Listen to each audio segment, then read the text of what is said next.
day in Denver after a storm passed through yesterday. It's 40 at kickoff, getting set now for the Steelers and the Broncos. We'll see Pittsburgh's offense on the field first as Denver won the toss, as is customary. John Fox deferring. And again, your final thought here before we get it started. Well, I think it's just the start of the game. The Pittsburgh Steelers are on the road. Even though there are a lot of Steeler fans here, be conservative. Don't let the crowd and the Broncos get emotionally into the game too early. All right, so Roethlisberger, we'll get a quick look at him. Right off the top, well, he looked like the quarterback you saw last week against Cleveland, the quarterback who had to miss the game the week before that against St. Louis. And you talked to him at length last night, quarterback to quarterback, about all the complications that come when you have a left ankle injury, right-handed thrower. We're going to get into that during the game. Prater to kick to Antonio Brown. Prater's had only 3 kicks returned at home this year. Here in altitude, yet another touchback. In fact, it hits the crossbar and bounds all the way out. Stop right there at the 20. Stop right there. Okay, we'll start it at the 20. That's how you get a touchback in the NFL. Here comes Ben, 4,000-yard season, second time in his career. He's never lost a road playoff game, but he only had 1 year where he had to go on the road, and that was back in the 05 season, and he won here in the AFC Championship game, his second year on the way to beating Seattle in the Super Bowl. There's Legursky for Pouncey. Watch that today because Legursky's not 100%, and Redmond for Mendenhall. Second career start, Mendenhall season over, torn ACL. This Denver defense put up a big performance last week. They'll need another one today as they go with Redmond fighting for 2 yards, running into the arms of Joe Mays. They gave up only a touchdown last week to the Chiefs, till Kansas City beat them 7-3. Here's the line up front. Dumerville, he can certainly harass the quarterback, and they hope to get on Roethlisberger early. Same goes for Von Miller, the rookie Pro Bowler. And opposite the Hall of Famer Champ Bailey, you got Andre Goodman, who's had another very solid season and who has 2 career interceptions of Roethlisberger. Second down and 8. And they go 5 wides.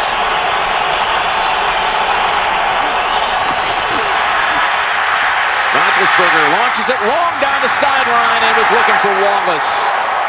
But Champ Bailey wasn't going to let him out of his sight. Well, Jim, we've talked so much about Ben Roethlisberger already. Let's watch the difference. Back in week 8, this plants that foot, turns up on the left, gets through the throw. Then last week, look how you can see there's less movement with his body. Very careful about putting weight or torque in his left ankle when he throws the football. It's a 3rd and 8. Steelers from the 22. Denver defense moves around Miller and Dumerville to the opposite sides. Ship them around. We've got a flag down. And Ron Winter is today's referee. Encroachment. Defense. Nose tackle moved into the neutral zone, causing the offensive false start. 5-yard penalty. 3rd down. That's number 98, Unrein. Don't forget, when you jump into that neutral zone, if an offensive player moves, that's going to go against the defense. That's a good call. And that call, that offsides or neutral zone infraction, will change the play call for the Steelers in a situation like that. By Quentin Carter at the 35, a gain of 8. Tried to blitz him inside. That's where they want to blitz. Look at it. Here it comes.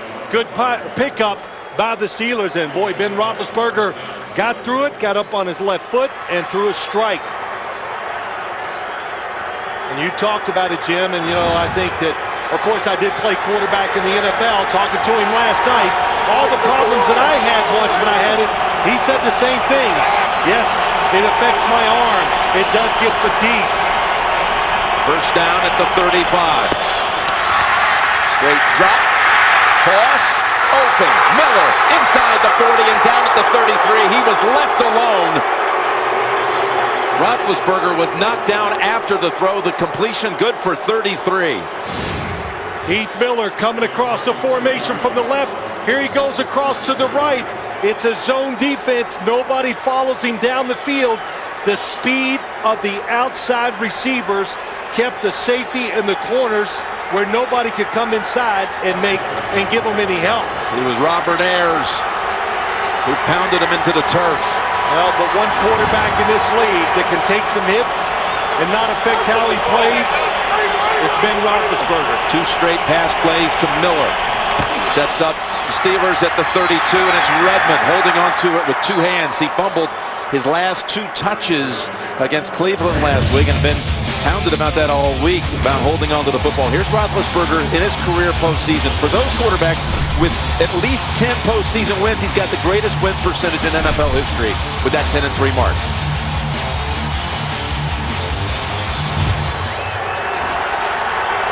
He's had 5 opening drive touchdown passes this year. They're an excellent team right at the start. 6 overall touchdowns, first drive scores by the Steelers this year. And Mike Tomlin shaking his head as they reset, remark at the 29. Tomlin taking the Steelers to the Super Bowl 2 of his first 4 years.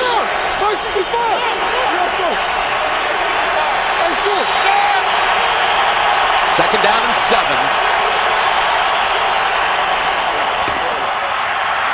Backpedaling and throwing over the head of Antonio Brown with Goodman guarding.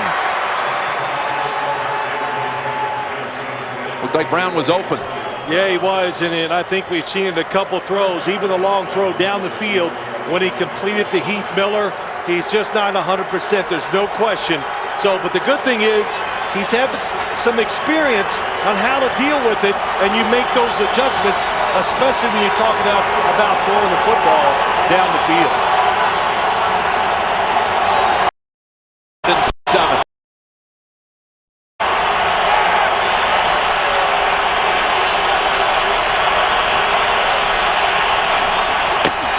Good toss.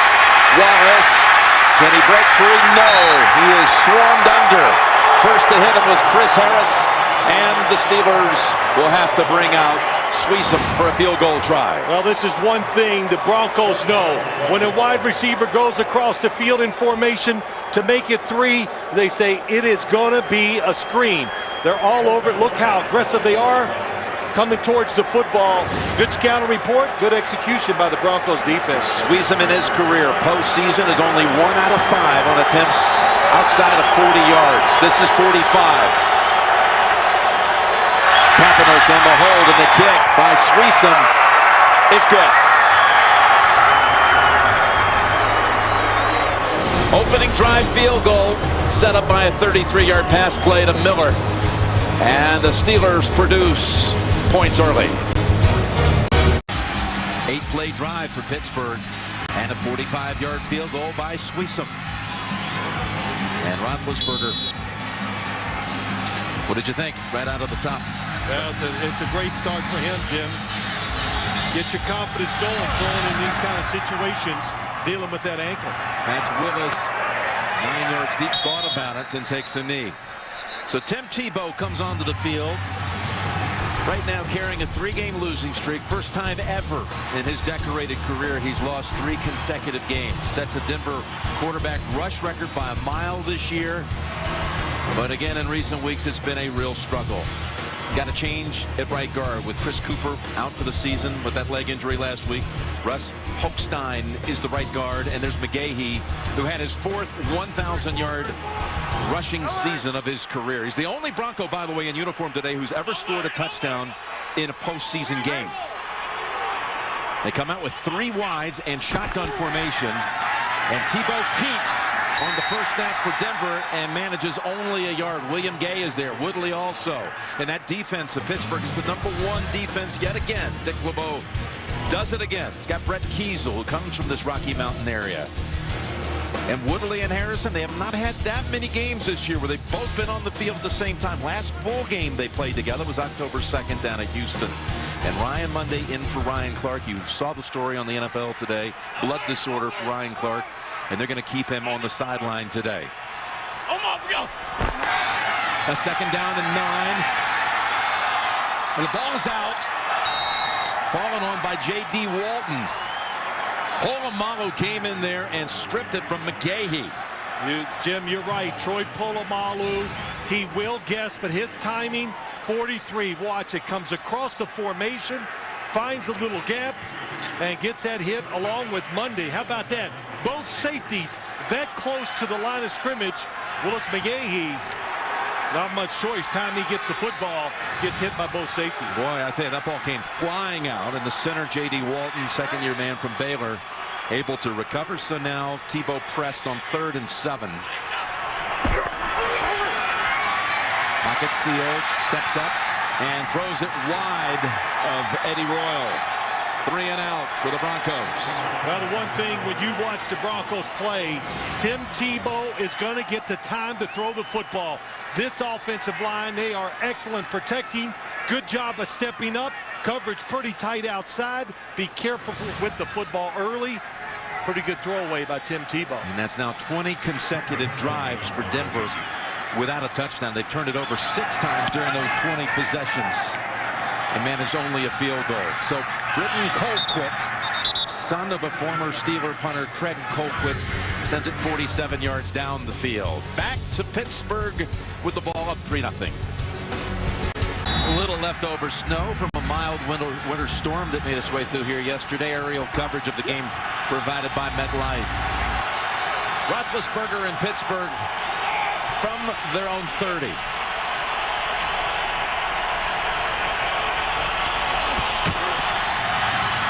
Going again. And a hookup with Wallace, who had 3 or 4 yards off of Goodman. Picks up 17. Well, that's an excellent route by Mike Wallace to the outside. You're worried about his speed, and this is we saw this last week on the other side. It was Dwayne Bowe doing it against Champ Bailey. So the Steelers got some information from that Kansas City offense.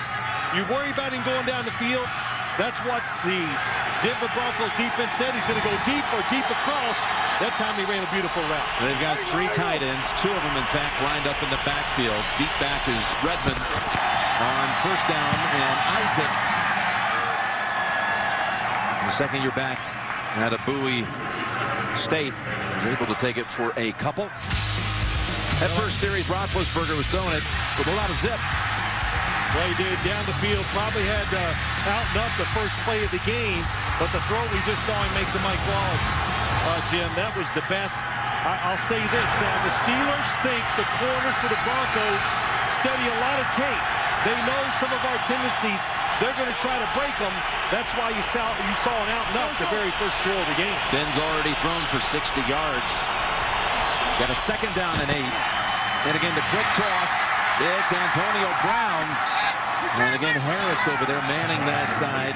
Puts a stop to it after 5 yards. Well, that's it. You see an unusual formation, 4 guys together. The first thing I think when I watch the Steelers, that's got to be a screen to either Mike Wallace or Antonio Brown. And of course, the Denver Broncos know that. The Broncos on defense. It didn't work the first time they blitzed. They want to push it up the middle against Ben Roethlisberger because he can't move around as well. Again, they switch around sides for Miller and Dumerville on that defensive lineup for Denver. 3rd down and 3. Pittsburgh on the Broncos side of the field. Flings it and incomplete. Jericho Cotchery was the intended target. Hey, something they do very well. Coming from your left side, here comes Jericho Cotchery. Nobody covering him.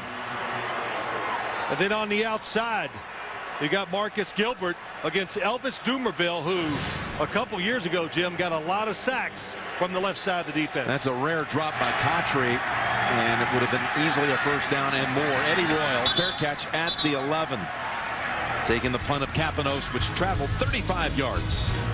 Tebow and the Broncos did not manage a 1st down the first time they had it. We'll see possession 2 in a moment. Casey Hampton, they say he tweaked his knee, so he's sidelined at the moment. Steve McClendon takes over at the nose. 3-4. 51.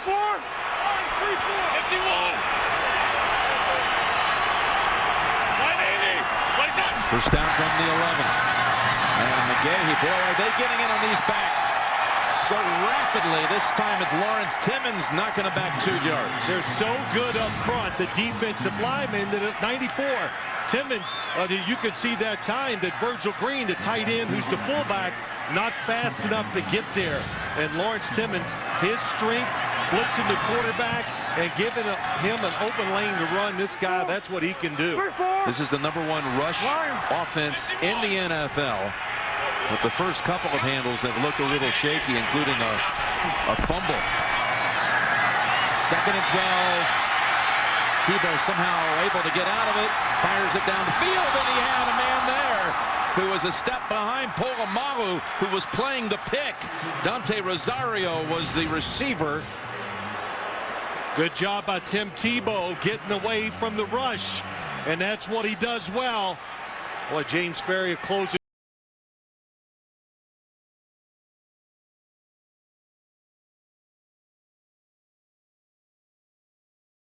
Game breaker, you said that Denver really needed to get one early. Nothing changed with John Fox after the game against Kansas City. He goes, all we need to do, we ran it well, we just need to hit that big pass. Now on 3rd down and 12. Eric Decker in traffic fighting for the first, and he'll come up about 3 yards short. Nice safe play. It really was. That's what you want to do coming out of the end zone. My question is, why not do that play on 1st down? Get the wide receivers involved in the game faster. Give Tim Tebow some confidence. You know, I know it's a screen pass, Jim, but man, you know, you go, well, I completed one. That feels good. A Colquitt for the 2nd time. Some serious hang time. Antonio Brown. He had a Bronco right on top of him. Raphael Bush still held on. 49-yard punt by the Broncos. Today at Loveland Ski Area, Bronco fans taking to the mountains after 7 to 9 inches of snow. Much needed around these parts from Colorado to Utah. Hey, lefty, lefty! Lefty, lefty!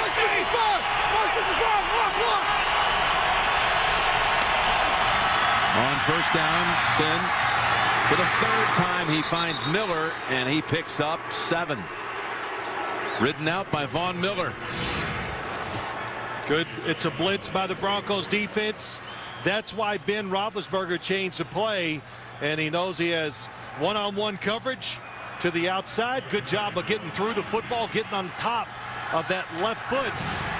And like I said, when you're dealing with an injury, there's uncertainty, but this has to give him confidence how he's throwing the football early. 3 pass plays to Miller for 48 yards. Denver has 10 total. Redmond picks up the 1st. And finally, DJ Williams and Joe Mays tackle him at the 46-6. Picked up on that one. And you can get real-time scores, live video, and breaking news on your phone. To get the free app, simply call ** CBS from your mobile device or go to cbsports.com/mobile.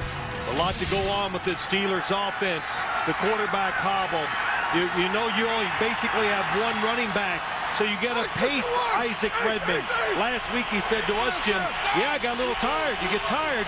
That might be one of the reasons why he fumbled twice. Come on, move! Gained 92 yards in that game against Cleveland. Roethlisberger down the sideline again and looking for Wallace. It's the 2nd time he's tried that play, but Champ Bailey, as usual, airtight. Well, the one thing you always look for it in these older players, top of the screen, and Champ Bailey, I don't know what training regimen he was under this past offseason, but it worked. He can do it. And Von Miller, you said it, Jim, switching sides, trying to help him because that cast on that right hand, it's no doubt when you watch him play, it affects him greatly. How can you be fast when you got a big cast on your hand and you're trying to run with it? That would be difficult for anybody. A 2nd down and 10. And Redmond's double step move, and it's effective as Redmond spins for about 9.5.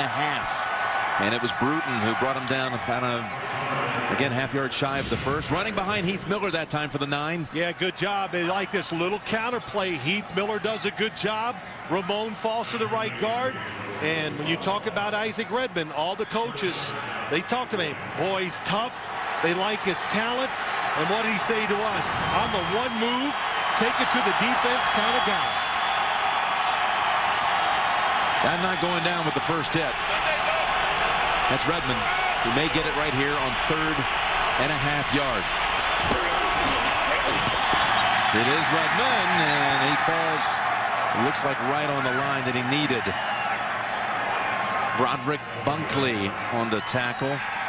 And again, Redmond, just his second career start, and getting the start because Richard Mendenhall last week against Cleveland, season ending right there, torn ACL.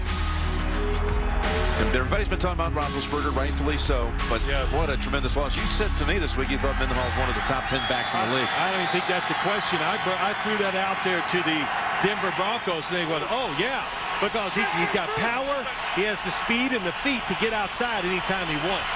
So the Steelers have another first down at the 43. Redmond getting a lot of work now in this series, into the pile for about 3. And you talked about how thin they are at running back. With Mendenhall's season over, he got Noeldi Moore out for this game with a knee injury. They've had to bring in the likes of John Clay off the practice squad, signed another guy this week, Chad Spann. But then worst of all was just this awful tragedy for their running back coach, Kirby Wilson, this week. In a fire at home early Friday morning, 3 o'clock in the morning. He's back in Pittsburgh in an induced coma, and very much on the minds of these Steelers here today. 2nd down and 7.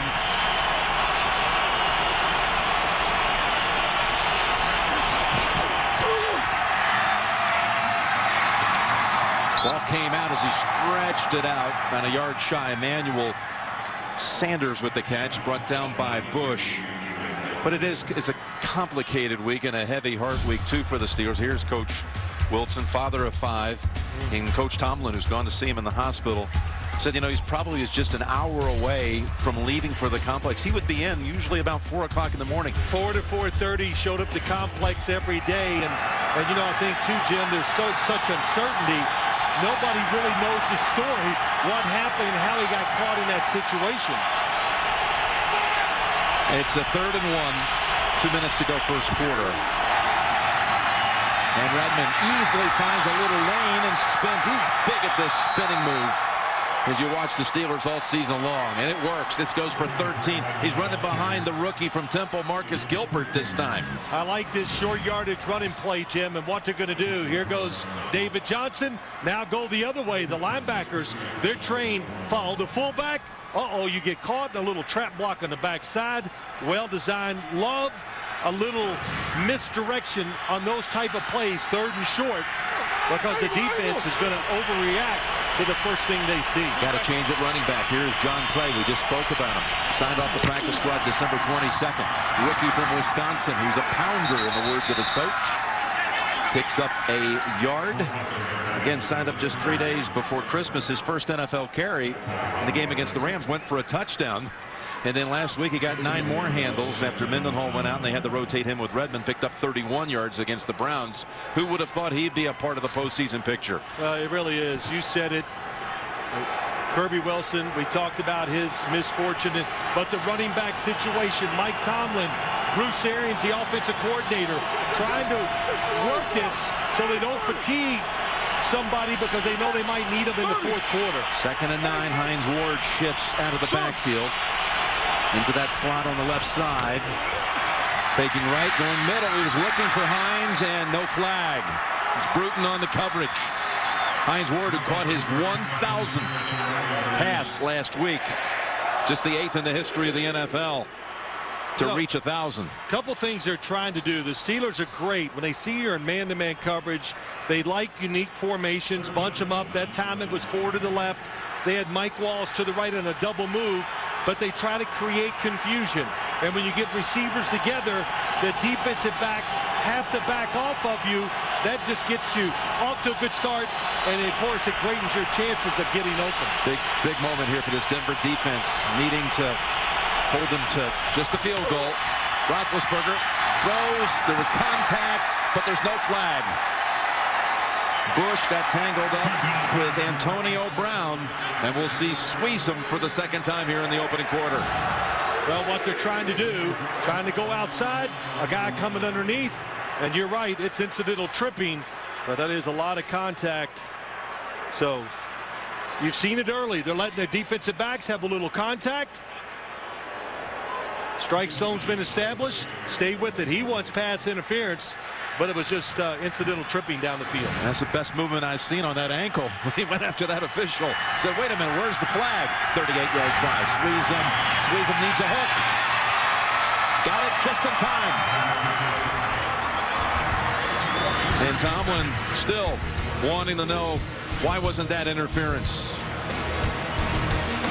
Squeeze him good from 38.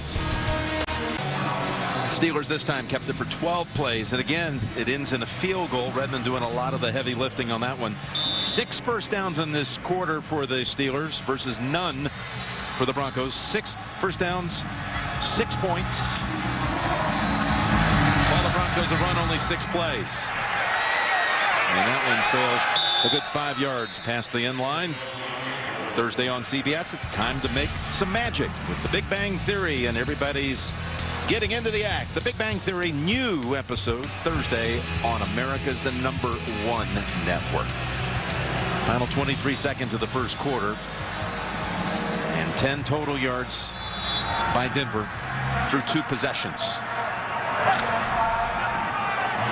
Chris Clark has come in as an extra lineman for Denver here. Tango.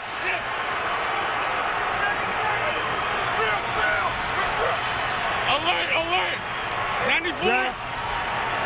Look how many people near the line of scrimmage. And once again, they have no chance after the exchange.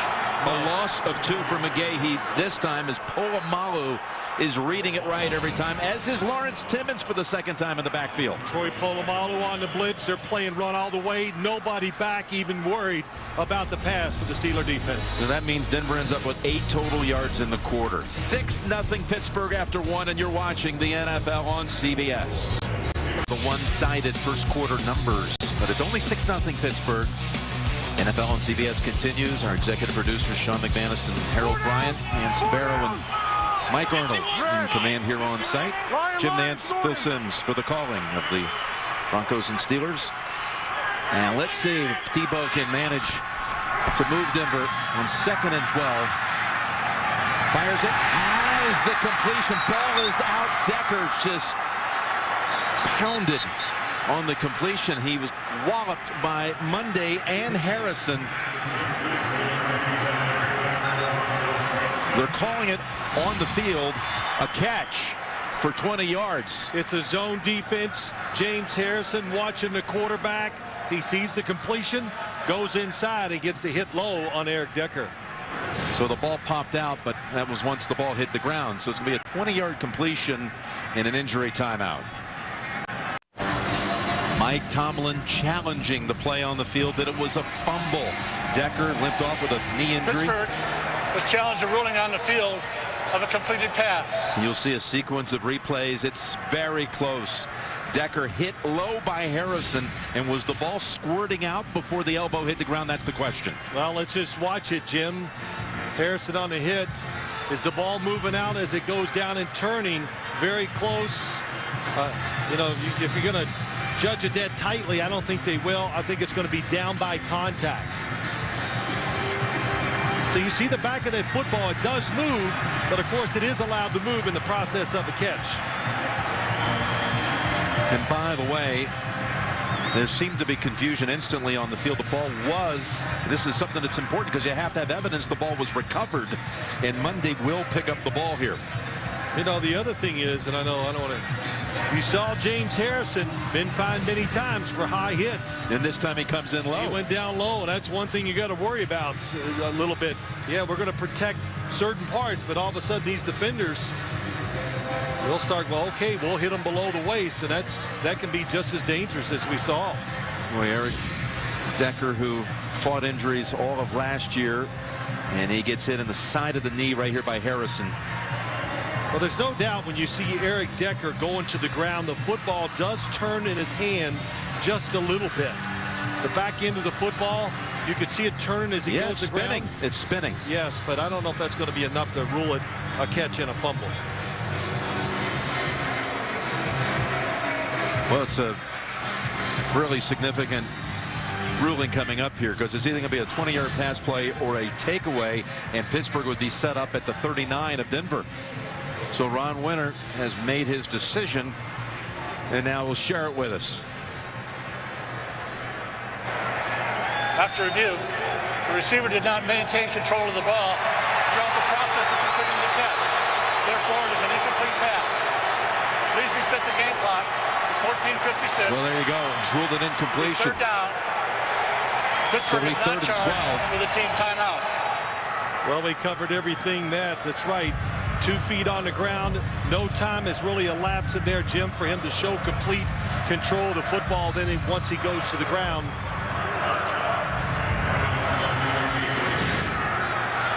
It's a big play against the Broncos, but really a big deal. Eric Decker not in the game.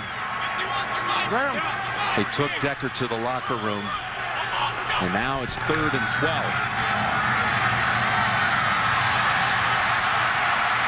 Tebow launches the long ball for Thomas. Demarius Thomas has the catch at the 30-yard line of Pittsburgh. The play they've been waiting for weeks.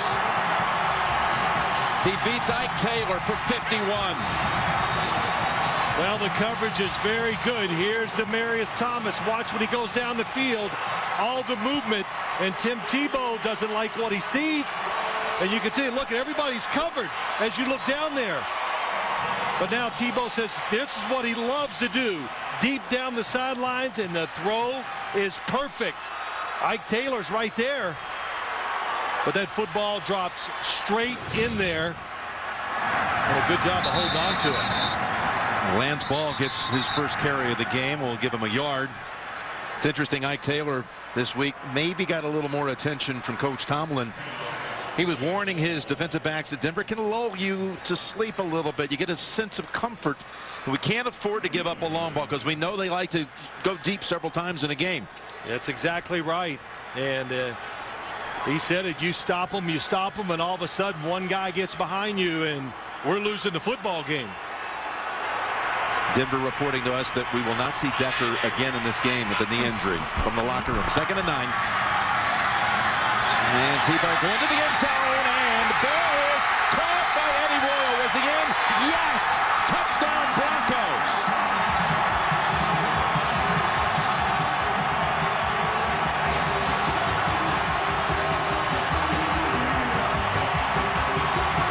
There's a Steeler down, Brett Kiesel.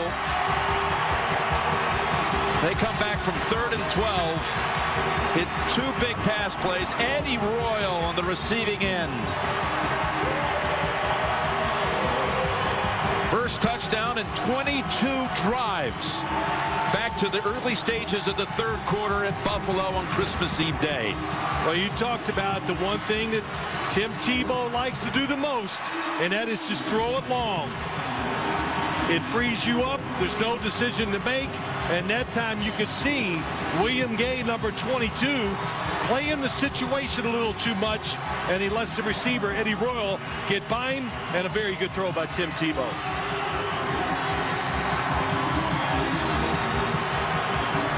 Kiesel slowly makes his way to the sideline, and the touchdown has been confirmed upstairs. Eddie Royal caught only 1 touchdown all season. With this emphasis on the running game, he had only 19 receptions. And Prater puts Denver in front 7-6. A 30-yard strike. Tebow to Royal, and just like that, Denver has taken the lead.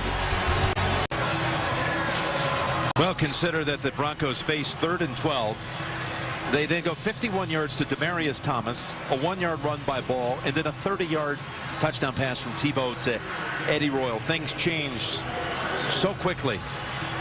A touchdown pass against a defense that had given up 1 touchdown pass in the last 6 games. And produced by an offense that hasn't been able to put anything on the board. And Prater gets a touchback, but not with the same number of style points he got on the opening kickoff. Let's watch Tim Tebow. He drops back. He knows he's going to throw it down the right side. Nice look to his left. He keeps the safety out of there. That's the one thing that he has been doing the last couple weeks. He knows he's going deep. Nice move by Eddie Royal. And the speed, you can see it, but make sure the safety can't get over there and help him. James Harrison on the outside. Brett Kiesel, 99. I don't know what happens, but he falls right to the ground. And of course, that'll give Tim Tebow tremendous confidence and John Fox to stay with his game plan. John Clay begins this series as the running back. Brown shifting over to the right side. And dropped by David Johnson. Tomorrow on CBS, the news is back in morning news. Charlie Rose and Gayle King, Erica Hill on the news CBS this morning. It premieres tomorrow morning, and we wish them all the very best. Tomorrow, the CBS Morning News. Isaac Redmond returns. That's 2 drops by the Steelers, one by Contry that would have gone for a first down and a whole lot more and sustained a drive. And that one by Johnson.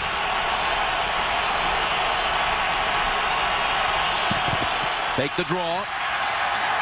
Roethlisberger, he wants a long ball of his own. Looking for Wallace, who has it at the 30 of Denver. I didn't think Ben Roethlisberger saw it in time where he's going to get it there. Mike Wallace just going to run right down the middle. The safety split. And watch how long. Boy, Mike Wallace, you've got to touch him at the line of scrimmage. When you don't hit him, look how fast. Look at the pressure he puts on the safeties. And there's no way you're going to run with him down the field. As Dennis Allen said, the defensive coordinator, fastest group of wide receivers in the NFL. Hold on here. Did he catch it cleanly? Did it come off the ground? Yep. I'm listening to the crowd noise. Denver is challenged a ruling on the field of a completed pass. So 52 yards if it holds up. 1 yard longer than the one to Demaryius Thomas. And there is a challenge. Roethlisberger, Wallace, Bruce Arians, they're on the sideline waiting for the ruling on the pass play to Wallace that measured 52 yards. Is there a little bounce off the ground here? Ball does slip down a little. Look at the left forearm. Doesn't look like it's on the ground there. And then you see the left forearm go under. Tight call. After review, the receiver did not have control of the ball.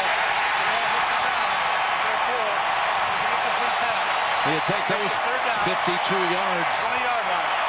Denver Take is him not right charged back with and make it timeout. 3rd and 10. Please reset the game clock to 13-14.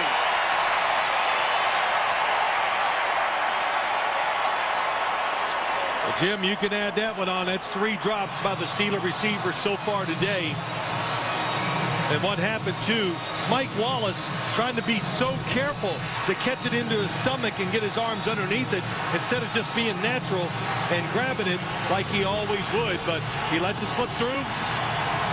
Completion overruled. Both teams successful on challenges in this quarter. Second quarter is usually been a disaster for Denver this year. But they have a touchdown on the board in this quarter today. And 3rd and 10, and Roethlisberger anxiously resets. And the play is dead. I thought I saw a flag. Incomplete instead. Sanders was the target. Great job. He changed the protection, and they're trying to get those rubs. You saw it. And this time, Ben Roethlisberger kind of leans back on his right foot, and it makes him overthrow the pass to Sanders. Barely beat the play clock, but did, and it's another incompletion. Campanel's kick to Eddie Royal, the touchdown maker for the Broncos. And he has stood up at the 28 by Ryan Mundy. 62-yard punt, 10-yard run back. Tebow's reaction to the challenge being won by the Broncos, and he leads it, his side 7-6. And the injury bug continues to mount for Pittsburgh. Kiesel, groin injury, questionable to return. Hampton has not come back since tweaking a knee right at the start of this game. Well, we have a totally backup defensive line when you look at it, Jim. Aaron Smith, they lost a while ago, but Kiesel, Casey Hampton, those are the three starters. And you're looking at Cameron Hayward, their rookie first rounder out of Ohio State, taking the spot of Kiesel. 4 down, 4 down.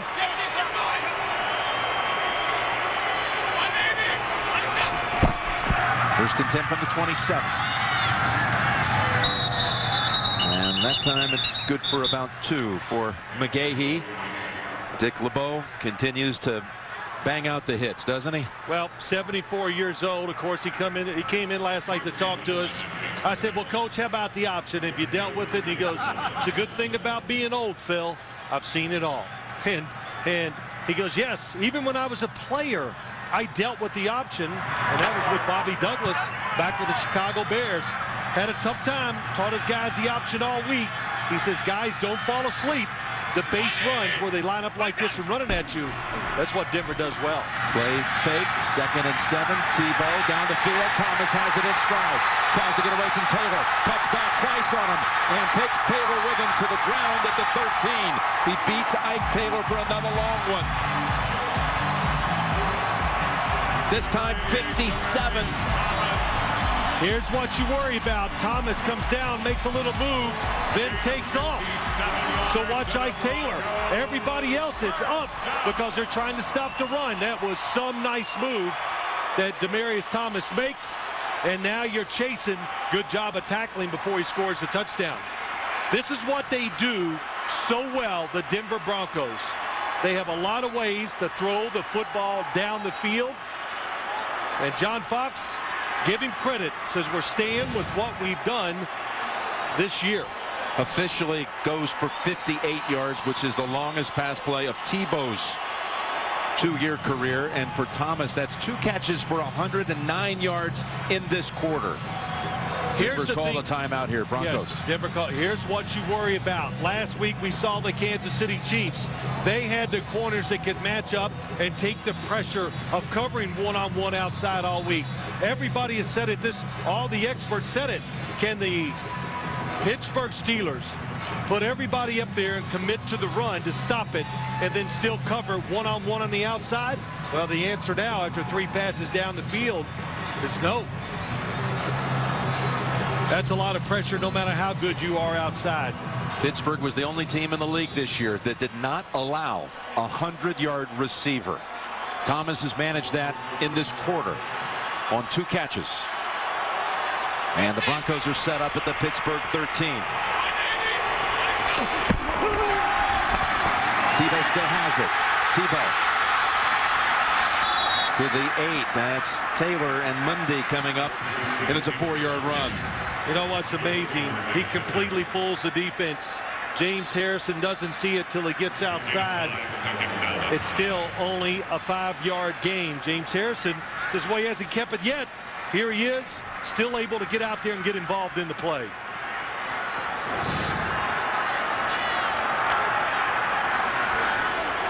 Four down. 147 yards in the quarter after a mere 8 in the first 15 minutes. Always have to be alert for quarterback runs inside the 10. 2nd and 6. Tebow, there he is, taking off Phil. He's got the first down, he's got the touchdown. Tim Tebow takes it across, and the Broncos have a 2nd touchdown of the quarter.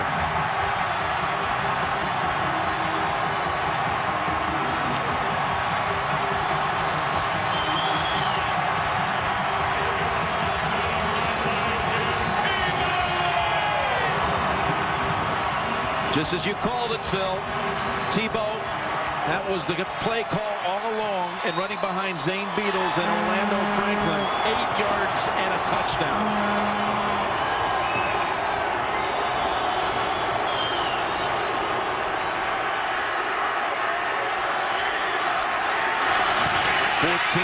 (14-6). Steelers #1 scoring defense in the NFL. They allow only 14 a game. Well, let's watch what happens. You spread them out, and then watch, you said it, Jim, watch Zane Beadles lead up in there. Good fake by Tim Tebow. He just looks like he's going to throw the screen, and look at 68 leading him up through the hole. And, man, when the big guy gets all that steam going, 245 pounds, it's a fullback running the football. And how about Orlando Franklin, number 74, right tackle getting down the field, getting a good block, too. That is excellent blocking. That's what they do best. They double team.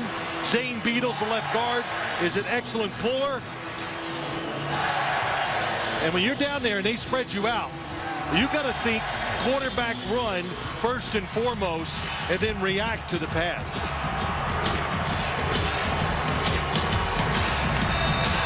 It's the 7th time this season Tebow has thrown a touchdown and run for a touchdown in the same game. Well, when we talked to Tim Tebow on Friday, you said it, Jim, and we talked about it, how relaxed the team was, that he was. And his one comment to us, he goes, gosh, I just wish they'd let me get in the game and be myself. And of course, what he means by that, I want to throw more, I want to run more, I want to run the offense that I ran down in Florida. He really felt in the Kansas City game that he never got in rhythm in that one. Well, he didn't. There's no doubt about that. He's a 6 for 22 throwing. Different story today. 14 points in 2 minutes and 48 seconds. He's trying to do it again. I don't know. I'll give the other one a 10 that bounced down to the 20. Not as many style points on this one. NFL Films. They call it the playoffs. You'll see the coldest, the dirtiest, the longest, the greatest playoff games ever. Steve Sable's crew from NFL Films will have that special for you next Saturday on CBS 2:30 Eastern Time. Congratulations to Steve. We send him best wishes. Just recently inducted into the Sports Broadcasting Hall of Fame last month in New York.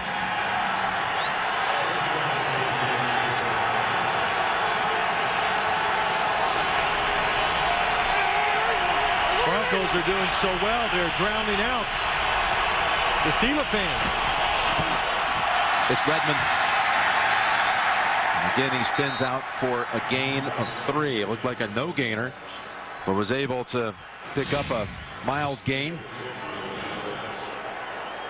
Well, look at Tim. Boy, I tell you, Tebow, he's...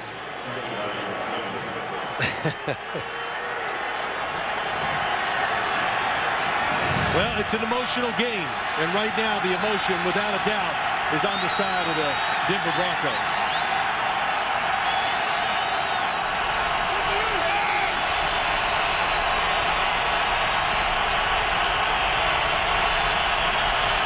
Second and 7. Dumerville and others come crashing in. It's Ayers who got to him. And that left ankle has been re-aggravated again. Dumerville makes him step up. Oh, man, and it's Robert Ayers who just, Max Starks gets him going backwards. Maybe Starks gets tripped by another offensive lineman, but they just run him over for the sack. Roethlisberger stays out there. Ayers, who's lined up against his old college roommate, Ramon Foster, back in the days at Tennessee. And Roethlisberger in Pittsburgh call a timeout.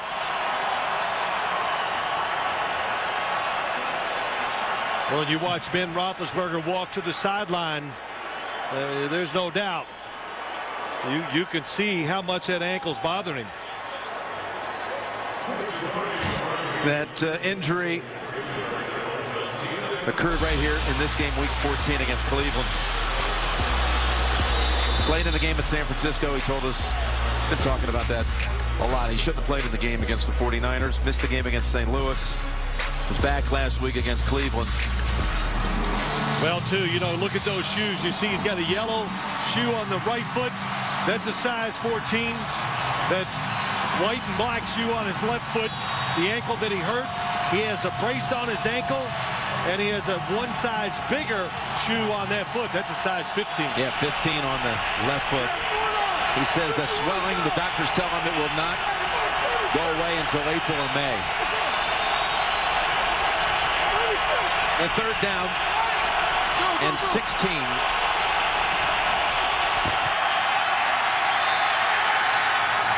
He's intercepted. He's intercepted by Quentin Carter, the rookie from Oklahoma. And again, Roethlisberger hit the deck. The fact that he can't move, what happens is that he's going to take some chances throwing the football. It's a three-man rush. Watch him hug up. And as they do, Ben Roethlisberger, here he comes right into him, knows he has to throw the football before he wants to. He's a little off target, and it leads to an interception. Look at that, DJ Williams. He waited. Now Roethlisberger lets it go because he wants to protect himself. The coverage down the field, very good. Only the third interception at home this year by the Broncos. Had not had one since Andre Goodman picked off Sanchez and the Jets and ran it back for a touchdown. This ball comes rolling back to Tebow. Finds a little opening to fire it to the end zone. Incomplete. Polamalu almost had the interception. There is a flag down. Matthew Willis was the receiver, and the flag is at the line of scrimmage. Matthew Willis was uncovered. Personal foul, roughing the passer. Defense number 92. And last accident to the goal. First down. James Harrison far outside to the right. Hits him after he releases the football. Here goes the throw. And that's a good call. James Harrison had time to pull up. But look at Willis. Troy Polamalu did a great job of coming out of the middle after seeing the football thrown and breaking it up, stopping the touchdown. The penalty spots the football at the 9. They brought in Tony Hills, a former Steeler lineman, for 3 years. And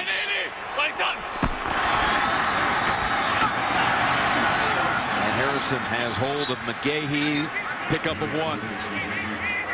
Well, they're bringing in extra offensive linemen, the Denver Broncos are, because, you know, John Fox kind of laughed at us and he goes, hey, Lamar Woodley, James Harrison, those are pretty big outside linebackers. I don't think I want my tight ends trying to block them all day.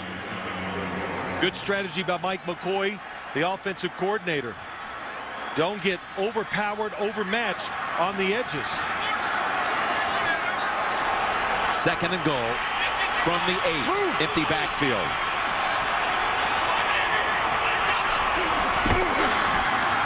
Pass to the flat. It's Eddie Royal. And he squirms to about the 2, maybe the 3. Boy, really well done. Eddie Royal, so valuable, I think, to this offense. Good job by Tebow. Hesitating on the throw, gets it over Timmons, but tackling Eddie Royal in the open field, that is a wonderful job by William Gay. Eddie Royal comes in motion. They give him the ball. He's the option guy a lot of times when Tebow runs the option. Good screen guy, and we've seen fast to go down the field for the long throws, too. 3rd and goal, and Lance Ball is the running back. And again, that defensive front without Hampton, without Kiesel. Can they make the stop here? Rolling out, Tebow, Polamalu coming in on him, pass thrown, and it's knocked away by William Gay. Matthew Willis appeared open for a moment, but Gay caught up to it. You gotta like what the Broncos are doing. The screen pass, we saw Tebow run for the touchdown. Obvious passing situation, no decision to make here. Let the slot guy, one-on-one coverage, have all that room to make the throw, move the quarterback. Hard to make a big mistake in a situation like that. Good job by Gay again. It'll be a 20-yarder for Prater. What a season he's had. A pair of 59-yard field goals, 4 game winners, and now good from 20. Prater, who took over the job a couple of years back from Jason Elam. 17 points in less than 6 minutes.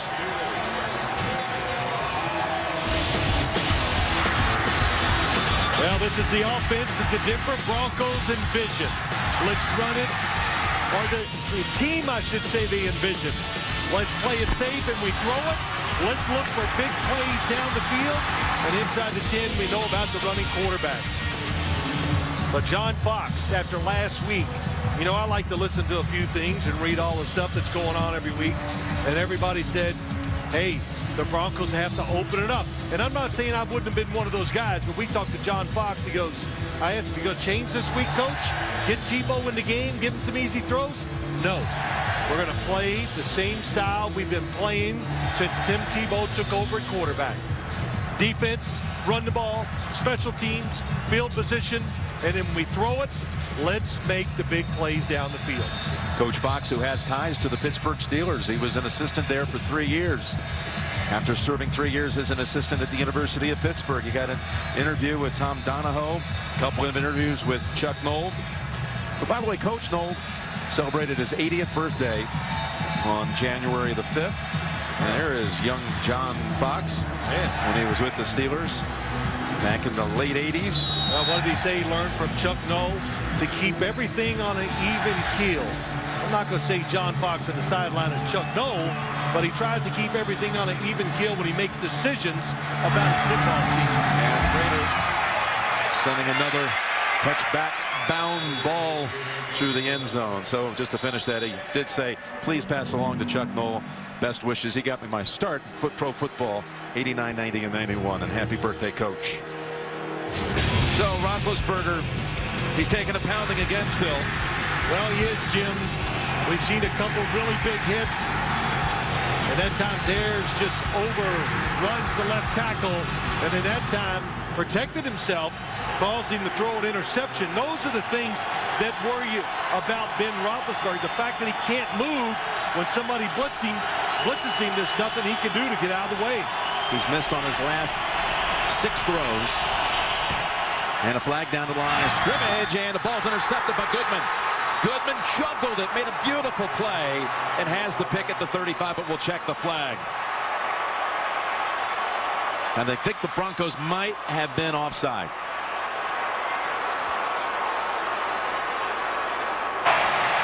Offside. Defense number 92. 5-yard penalty. Repeat first down. Elvis Dumerville, number 92, closest to us on the screen. He falls forward, gets into neutral zone. The interception happens. Andre Goodman and Ben Roethlisberger, I don't blame him. Be upset. The receiver stopped. Let the defender cut right in front of him.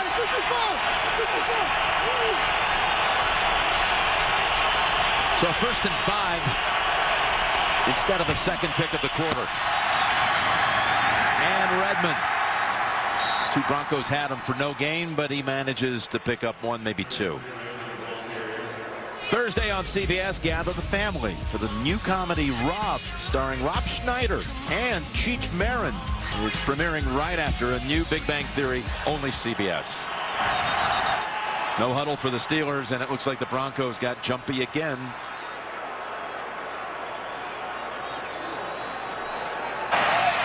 Encroachment. Defense number 98. 5-yard penalty that results in a first down. Yes, the 3rd time that defense has done that. McBean a couple of occasions. Well, I think one of the reasons why, Jim, the crowd noise, the excitement, and all you've heard about all week, they got to get some pressure with their pass rush against Roethlisberger, because 3 straight weeks in a row, the pass rush non-existent. McBean, who was on the Steeler roster back in 2007. First down. Wallace incomplete. Cutting across the middle, incomplete.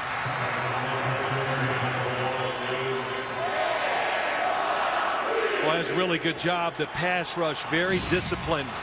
They keep everybody in front of Roethlisberger. So in other words, he wants to run, nowhere to go. Stay in your rush lanes. Don't get behind the quarterback. So Roethlisberger misfiring on his last 7. That's the longest postseason drought of his distinguished career. Stay on the ground. Redmond.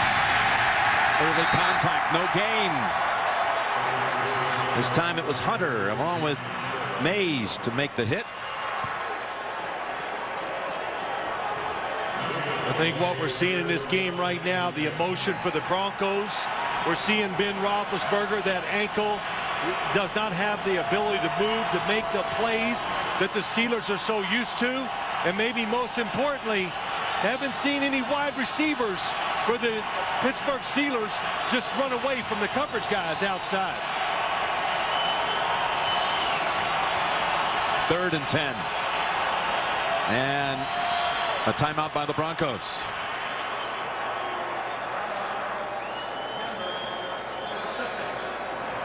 Coming up, the Sprint halftime report. JB, Dan, Shannon, Boomer, Coach Cowher. They'll have their thoughts on the first half of this one, plus highlights of the Giants' victory over Atlanta. All coming up, Sprint halftime report. Second quarter for the Broncos this season. It's been the worst single quarter by any team in the league since back in 2000. Point differential minus 121. However, today 17-0. Well, John Fox got on the sideline and says, hey, guy, it's still the first quarter. You know, nothing's changed first quarter. Let's go. And they believed him. They only won this quarter, the second quarter, one time the whole season did they outscore an opponent. That was at Kansas City. What I was interested too in seeing today, though, Jim, Chris Harris, the extra defensive back for the Broncos, Champ Bailey, Andre Goodman. That's a pretty good group of three. Could they cover the 3 wide receivers for the Steelers? It's a lot better matchup than people, I think, gave this defense credit for. 3rd down and 10.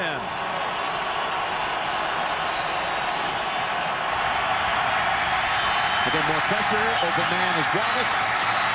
Great contact by Carter. Wallace in the open field. You thought might make the juke and pick up the first, but he's held to 7 as the rookie puts it into the series. Look at all the blitzers from the left. Roethlisberger can't move. Good catch by Mike Wallace. It's what you call blitz, but everybody behind is playing zone. So they saw the throw, they reacted, and a good job by Carter making a rough tackle. And again, that Bronco defense without the services of Brian Dawkins, that neck injury has him inactive again. Papanos' punt picked up on the hop by Royal.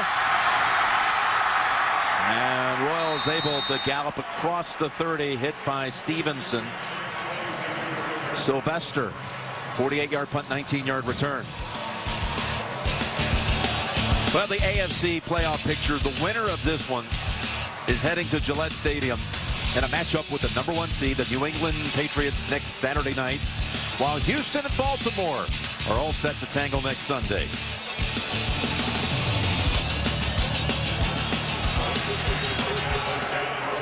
On the NFC side, Giants at Green Bay, New Orleans and San Francisco next weekend. So 5 minutes to go, first half. The Broncos go up the middle with McGahee. McGahee's had 10 career matchups against Pittsburgh. Many of those coming in the double matchups each year with Baltimore. He's had 5 starts. He's never had a 100-yard performance against the Steelers. The biggest rush performance he ever had was 79 yards when he was a member of the Buffalo Bills going against Pittsburgh back in 2004. I'm trying to think when the last time the Steelers did not have a good run defense, Jim. Actually, this year you go, wow, this is a down year for their run defense. It's only 8th in the NFL. It matched up with a #1 pass defense. #1 overall defense. Rolling out. Lobbing it down the field. Open man at the 35. It's his tight end, Daniel Fells, and they've hit another long one in this quarter. This is a play that they put in and they couldn't wait to run. Here comes Fells. Usually the tight end goes all the way across. He comes across, breaks up the field. It's a new look, so they're not ready for it. Troy Polamalu jumps the in cut. That's what they were counting on, that he would overreact, look to cut off the receiver going across the field. You saw Fells watching Troy Polamalu and made the move up the field. That was excellent play design and tremendous execution. And it goes for 40. Tackled by William Gay at the 25. And a whistle. You know, Tim Tebow came into our room on Friday. Delay a game. Offense. 5-yard penalty. It remains first down. And you remember I said to him, I said, hey, when am I going to see some of these plays I've been watching in practice for the last month in the game? Because we saw this play, we see some of the flea flickers, everything. Well, today we're seeing him fine. By the way, we were at practice on Friday. All you've been reading about all weekend is how he shared snaps with Brady Quinn in practice on Friday. Wasn't the same practice we were watching, was it? I saw Brady Quinn take 2 snaps, which apparently is what he does every Friday afternoon. But 1st and 15. Up the middle, stretching it out, trying to get 6 out of it is McGahee. And James Ferrier gets credit for the hit. But I've watched all the plays, Jim, that go against the norm. Just like the one we saw to Daniel Fells. The tight end always runs across the field on the play action where the quarterback boots to the other side. Well, Troy Polamalu diagnoses it. He reacts. They were counting on that, and they got a big play out of it. Inside of 3 minutes. In the second quarter. And a 2nd down and 9. Big running lane. 1st down at the 12. McGahee with a burst that time. Picks up 12. This is a big, aggressive offensive line, and they can wear you down. And that time what we saw, McClendon couldn't get off the block. The linebacker, Ferrier, misses it, can make the tackle. So they keep running the football. Troy Polamalu getting the tackle on McGahee, but they run it so much, it can tire defense out. Clock's going to run down to the 2-minute warning. And Denver has a 1st and 10 at the 13. Leading it 17-6. And you're watching the NFL on CBS. The legend and the executive vice president of football operations of this week implored Tim Tebow, pull that trigger. Well, he listened. He's pulling the trigger. And the opportunity is there. They are making the pass plays, no doubt about it.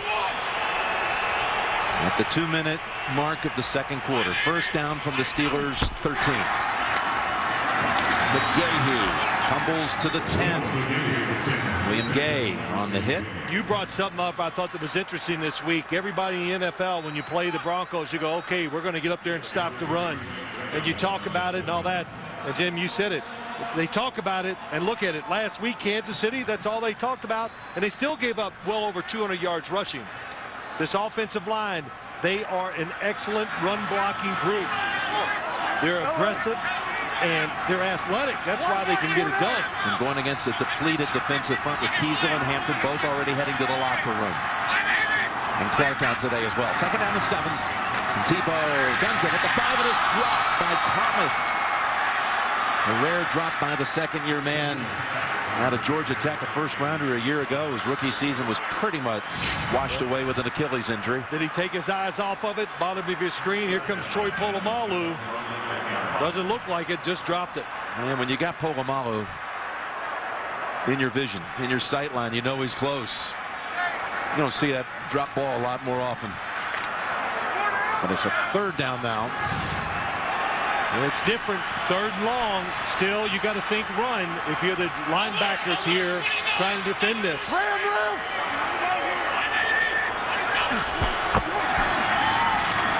Short drop back, now roll out. Tebow in trouble, throws it away. He had Harrison breathing down on him. That was a big stop for the Pittsburgh Steelers. Well, these last 2. Yeah, 2 of them in a row, and the coverage down the field this time, it's excellent. Watch the 3 wide receivers trying to go across, nobody open, and then a good adjustment once they all change their route. Steelers ready for it. Yeah, like Taylor, good coverage that time on Thomas. Prater, middle of the field, 28-yard try.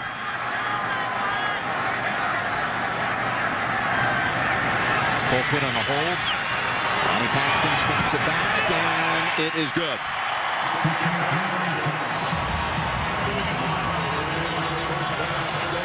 So the Pittsburgh defense keeps him out of the end zone on 2 deep penetrations.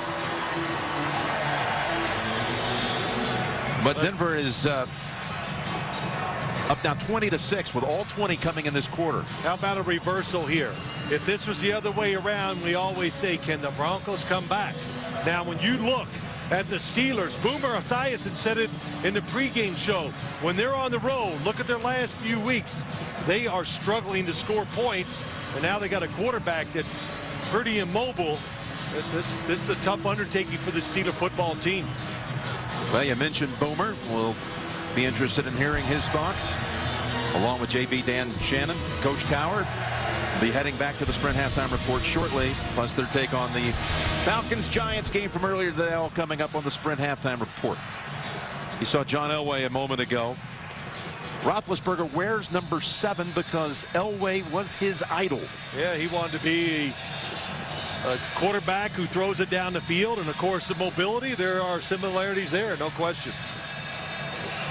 He wore the number because I admired, he said, his huge arm, his ability to scramble, and his competitiveness. I think those are all attributes that Roethlisberger certainly carries as well. As Prater, and again it's back out to the 20. First quarter belonged to the Steelers, and it could have been greater than 6-0. Just a pair of field goals, but then the Broncos got the 30-yard touchdown pass to Royal. Tebow from 8 yards out, then an interception, setting up a Prater field goal from 20, and then another one from 28.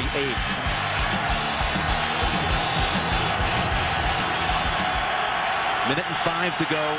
Steelers have 2 timeouts.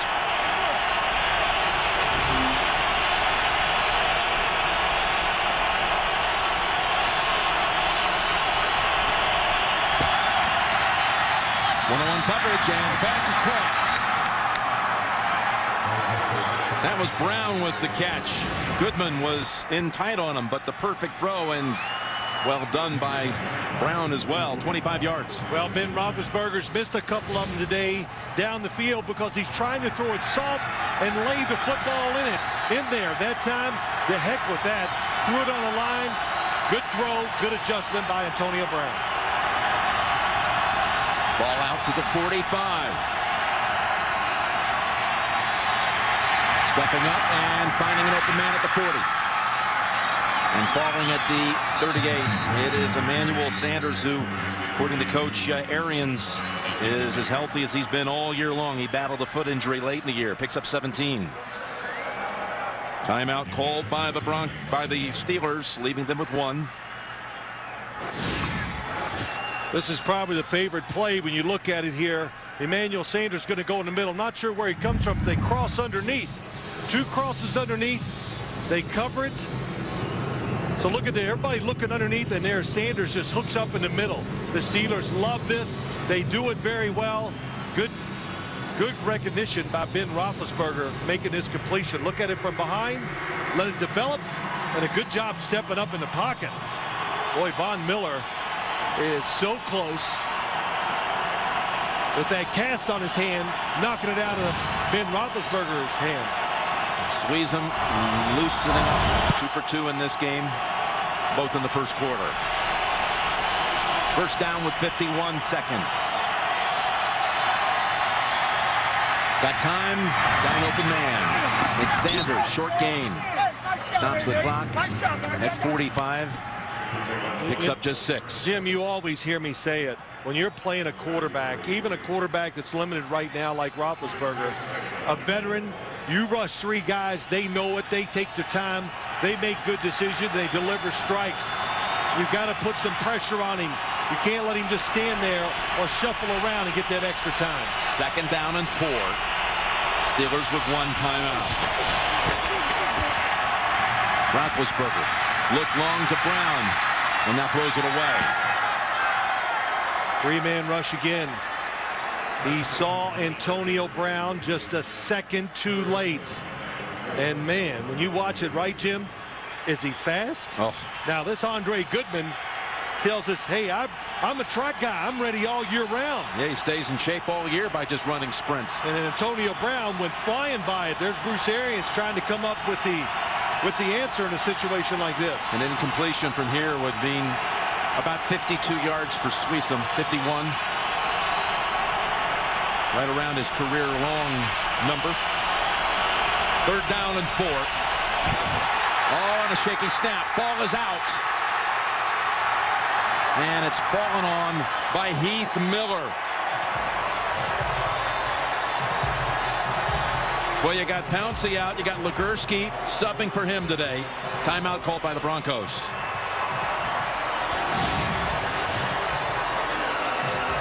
It just comes so fast. Could be for the fact that there was a defensive lineman on Legursky right there. I don't know what he was worried about. It was another three-man rush, but it's a good job recovering it. By Heath Miller. Heath Miller, excellent job. That is tough when that football is bouncing around. And Jim, good timeout by the Broncos. Otherwise, the clock goes down. The Steelers could have waited and said with 3 seconds to go, they could have called a timeout and tried to throw a pass or something down the field on the last play of the first half. And that lost 23 yards. Very good strategy by John Fox. Ben calling Pouncey his security blanket. Loves Legursky, who subbed for him in the Super Bowl. And what's happened also with a healthy Pouncey, having Legursky on right guard. Not the case today. And sliding up to make the catch. Dangerous moment there for Eddie Royal. But has it at 23 seconds. 39-yard punt by Capanos. That was a big snap. You could see the Steelers, they're going to have a hard time generating points. And that 3, or the chance at 3, just another opportunity lost for what they're doing. Expect anything here by the Broncos, who have hit 4 pass plays of 30-plus yards in this half? Well, if it's me, I'd kneel on the football. That's what they're going to do here with Thomas back deep. And then, by the way, they're going to receive the second half kick. They did defer. So they go to the locker room with a 20-6 advantage. They not only win the second quarter, they dominate it. Only the second time all year they had the better end of it. And on this occasion, it was by a wide margin. That's the end of the first half with the score. Denver 20 and Pittsburgh 6.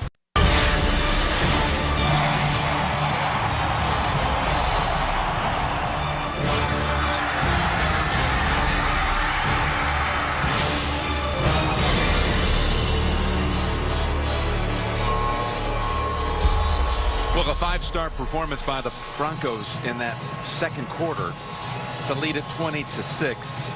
Let's take a look at the Droid Razor play presented by Motorola. It was the Broncos touchdown. Just 2 plays after Tebow found Demaryius Thomas for 51 yards. It was 30 yards to Royal to take the lead at 7-6. And that lead has swelled now to 20-6 as Sweezum gets ready to kick it toward Matthew Willis. The tale of the 2 quarters. The Broncos managed only 8 yards in that first quarter and no first downs. The most points in that quarter in some 64 games for the Denver side. And this is not going to be returnable either. So, as we get the third quarter started, you could hear the guys back in the studio. Some of the thoughts about the second half. What do you expect here? Well, I did hear their thoughts, and did you ever think we would say this? If the Steelers can hang in there, how about that? Right. And I really mean that. The defense, 2 big key injuries again here in the first half, and the fact that we've seen their offense struggle, getting open. The guys talked about in the studio, they're not shaking loose, and Roethlisberger cannot move at all. It's a handoff up the middle. And that is McGahee for 5. Roethlisberger threw it 23 times in that first half. Was picked once by Carter. Tebow had 5 completions. You're going against a defense here that gave up the fewest 20-yard pass plays in the entire league. But he had 4 throws that went for 30 plus, including 2 over 50 to Thomas. Wide open on the pitch to McGahee, and a first down bumped out by Monday. And as you look down on the field, the Steelers come out here third quarter again without Kiesel or Hampton on the field. Good job down the line of scrimmage. James Harrison, he's caught, and a good block on the outside. They get Lawrence Timmons knocked down. And the Broncos are one of the few teams, they look at the pictures, they know they're going to be confused by defenses that come out because they're going to play them differently because of the option. They make adjustments at halftime. I think we just saw one right there. McGahee now 41 yards on 11 rushes. Tebow Fires it incomplete. He was going to Thomas. There is a flag.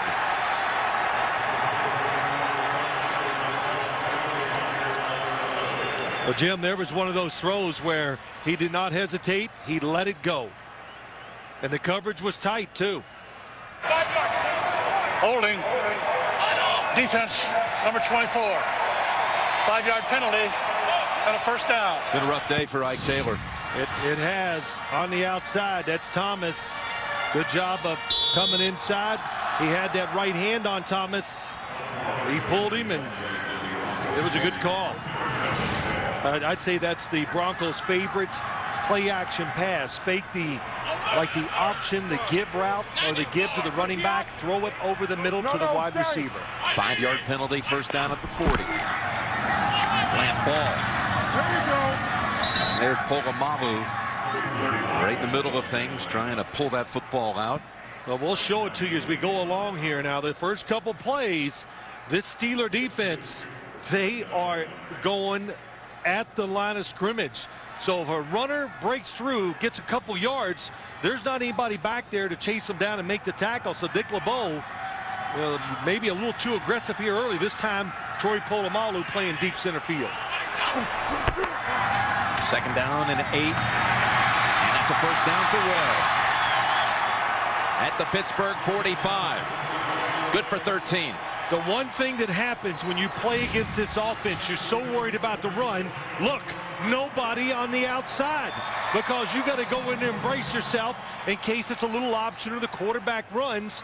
So Denver, when Tim Tebow, they go through their week of passing, they just say, well, one-on-one here, one-on-one over here.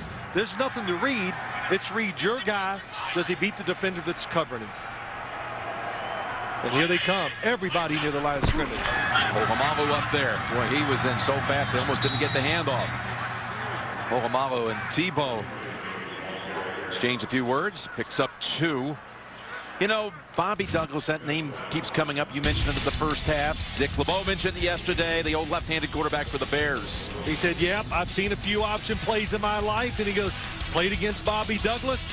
And this was really like a true triple option.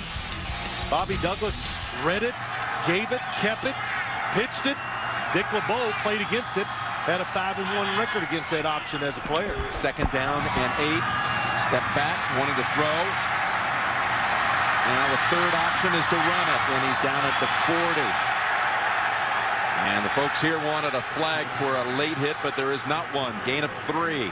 Well, Tim Tebow looking down the field. And as he goes, watch the receivers. Again, the fake. He's looking over the middle. It's not there. There's nowhere to go. Both receivers covered. Does a good job. And then when he runs, remember, he's a runner. Is it a late hit? He's trying to get down. Or a spearing? He went head first, Jim. It's not. If he'd have slid with his feet in there and said, I'm giving myself up, that would have been fine. He did not do that. You may have seen Lamar Woodley is out. He's on the sideline with a helmet off. So more names to the list. And the direct snap here. McGahee is stopped short. He got to about the 38. Now a decision. Do you bring out Prater, who has made 59-yarders this year on a couple of occasions? No, they're going to punt it. Yeah, you know, John Fox is going 20-6. First off, Willis McGahee, the Wildcat. We're starting to see all these plays that you and I watch every Friday when we see practice. But John Fox, take no chance. Don't give up the field position. Field goal would have made, if it had been good, would have made it a 3-score differential. But they'll bypass the 56-yard attempt as Ball runs out there late. And Jim, I think this is a no-brainer for John Fox. You punt the football in this situation. It's Britton Colquitt. Willis is there to cover it up, and he bats it out of bounds. He was not going to let that go into the end zone. So the Steelers will start deep in their own territory, down 2 touchdowns. The Steeler offense, nothing happening its last 4 drives. The most experienced playoff team in the NFL by games cumulative. 292 games by this roster. All that experience, though, must be called on now. Down 20-6, third quarter. Helmets are flying, and Redmond in the end picks up a yard, maybe 2. Now, you know, Jim, you watch this. It's almost hard to tell that you go, wow, is that Ben Roethlisberger playing quarterback? Because the Broncos, they act like they're going against their own offense. They're crowding the line of scrimmage. They're saying, we're not going to let you run, and we dare you to throw it. So we made a big deal out of Ben Roethlisberger's ankle injury. I think it's real. You know, we see now how much it's hampered him. Got a flag here. And it's going to be a substitution penalty, I believe, on the Steelers. 12 men in the huddle. Offense. 5-yard penalty. Remains second down. I heard him saying at halftime, too, about Roethlisberger and how he was used in the late in season, playing the game at San Francisco, sitting out St. Louis, playing against Cleveland. Perhaps had he just taken those last 3 weeks off. Of course, they were battling for the division, battling for a home playoff berth if somehow Baltimore had stumbled. We asked Mike Tomlin that exact question. First one, he says, I'd do it the same way again. We don't live in our fears. We live in our hope. They wanted that bye week. They were willing to take that chance. They've got Contry and Wesley Saunders in as receivers. Set up screen. And that's Heath Miller out to the 20. Good for 10. Really good job. They fake it to the left. 3 wide receivers. Heath Miller, they like these inside screens. The Steelers, they're good for, you know, probably anywhere from 5 to 8 screens a game. As banged up as Roethlisberger is and the pounding he's taken today, does it surprise you watching him as we have through the years, how he stays in there, how tough he is? Well, I think that's unquestioned his toughness. The question, I think, comes from the Steelers. Does he give you a chance to get this comeback? 3rd and 3. And the offense stay on the field. And Brown, this will be a big spot here. It looks like it's right on the line. Goodman dragged them down. Oh, that's a good spot for sure. This Andre Goodman, I think it, like I said in the first half, little kept secret here. Look at this. Go back in, break back out, all over Antonio Brown. But I give a lot of credit. Chris Harris, Champ Bailey, Andre Goodman, 3 against 3. They've won that battle so far today. So Brown picks up the first. When it's man-to-man coverage. Dangerous. It's a lateral. Yes, that's a fumble. And it should go to the Broncos. They're ruling it incomplete on the field. Champ Bailey putting the hit on Wallace, and it's Doomerville who has the recovery if they want to take another look at this. John Fox has got that flag ready. That does not look forward at all. Remember, for it to be a forward pass, it's got to go forward. Well, he threw it at the 19 and the ball landed at the 18, and the challenge flag is out, and Denver has a very strong chance of winning this challenge and getting another takeaway.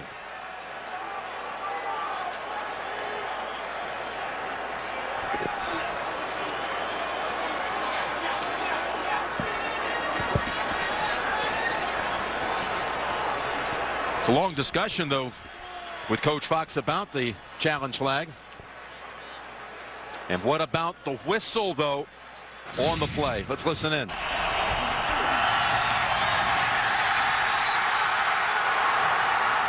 Yeah, I heard the whistle, Jim, but it was after the action. So, in other words, the football had already been ruled or been dropped. Denver has challenged the ruling on the field of a backward pass. Well, the evidence clearly suggests a fumble. We'll be right back to Denver. We're back in Denver, and Ron Winter's about to rule. Denver has elected not to challenge the ruling on the field because the whistle blew when the ball hit the ground, making it an incomplete pass. And what happens, Jim, they would have gained 1 yard, but John Fox did not want to use a challenge on it there. The purple line, that's the football where he releases it, and it definitely lands behind it. So he would have won the challenge, but only a half yard once the rule was explained to him. But how about that being a backwards pass? Again, yes, but since they ruled it incomplete on the field, that's why they couldn't give possession to Denver. So John Fox says, okay, then I don't want to challenge it. Does that make sense? Well, I know. I understand the interpretation, but if that's not reviewable when it's clearly a fumble, it was ruled an incomplete pass, that's why. That's one that might have to be also challenged and reviewed in the offseason when the Rules Committee gets together. So from the 23, they take over 2nd and 10. They maintain possession, I should say.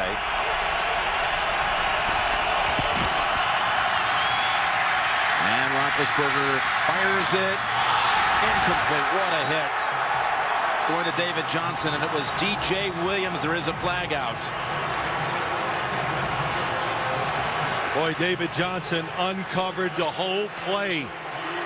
A mistake made by the Broncos defense. But to go back to that challenge or non-challenge, Jim, yes, huge play in this game. Points on the board almost for sure if the Broncos were able to get it.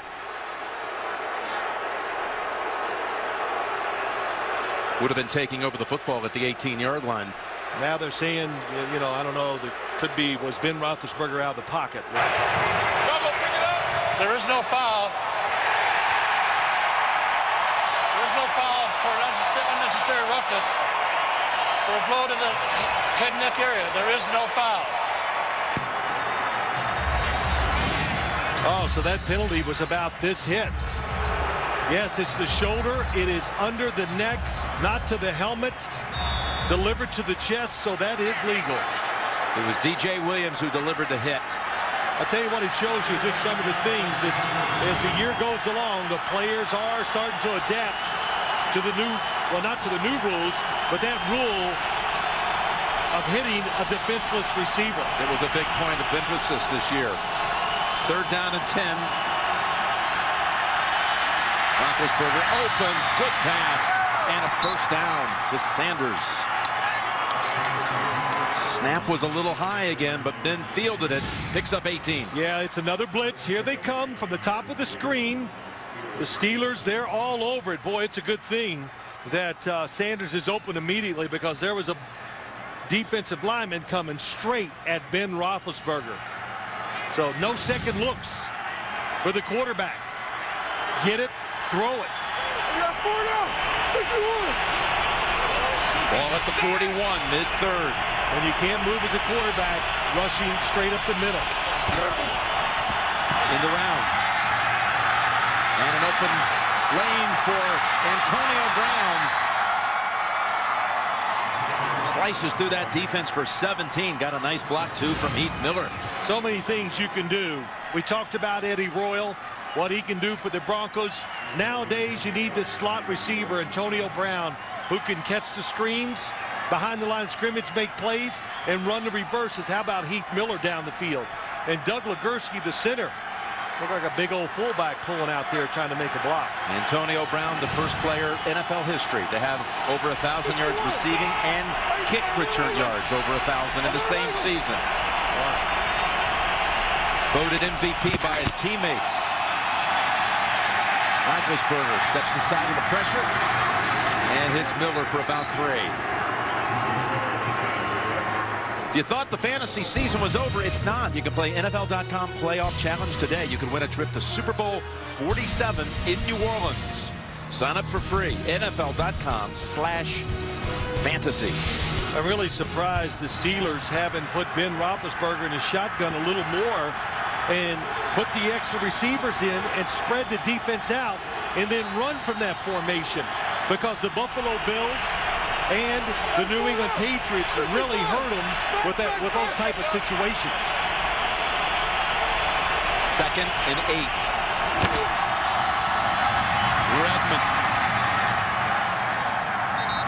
About 2 yards short of the first.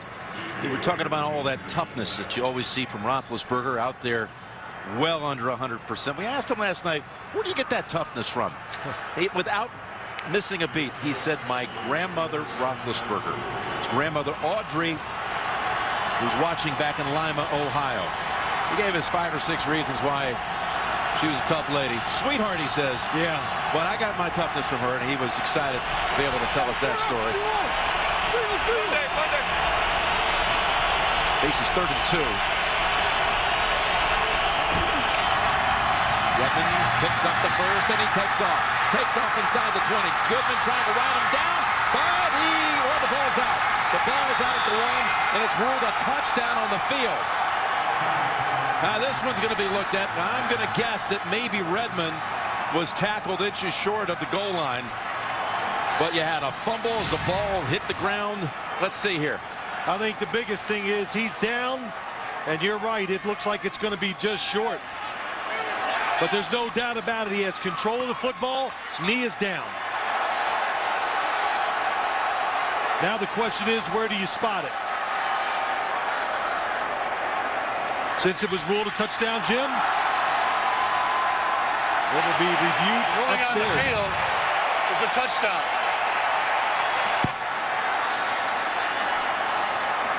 So a busy day under the hood for Ron Winter.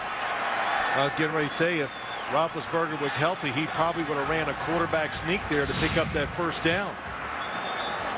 But Redmond, how about him today? Tough. Physical inside. I think there's no doubt he's going to be short of the goal line. Fumble is not an issue. No, it's not.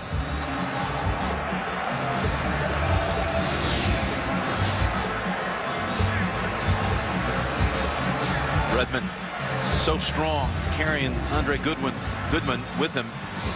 I like what he said to us last night. In good spirits.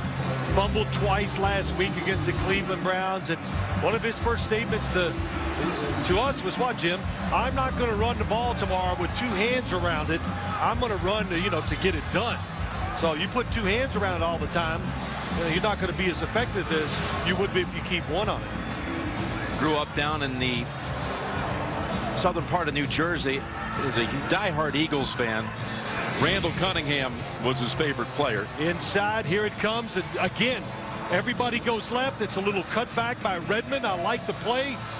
Twice we've seen it, and both times it's worked. Broke a tackle there of Joe Mays. But such a diehard Eagles fan, he said he hated Troy Aikman and hated Phil Simms. Yeah, how about that? I was actually honored. I said that puts you in a long line with a lot of people. Yeah.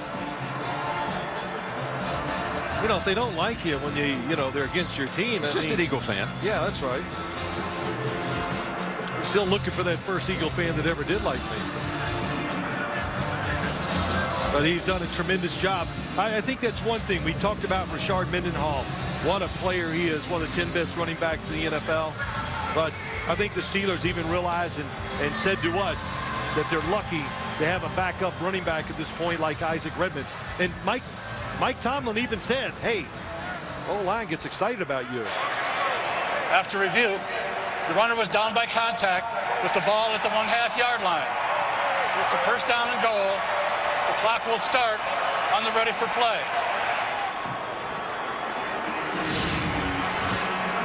Well, Jim, your first reaction was right in all categories. That football is just, like they said, 1/2-yard line, down by contact.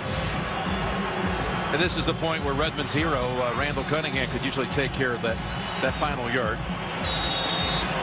Quarterback sneak that the Atlanta Falcons like to figure out how to run one day. Yeah, that's right. Jonathan Scott, 72 in at left tackle.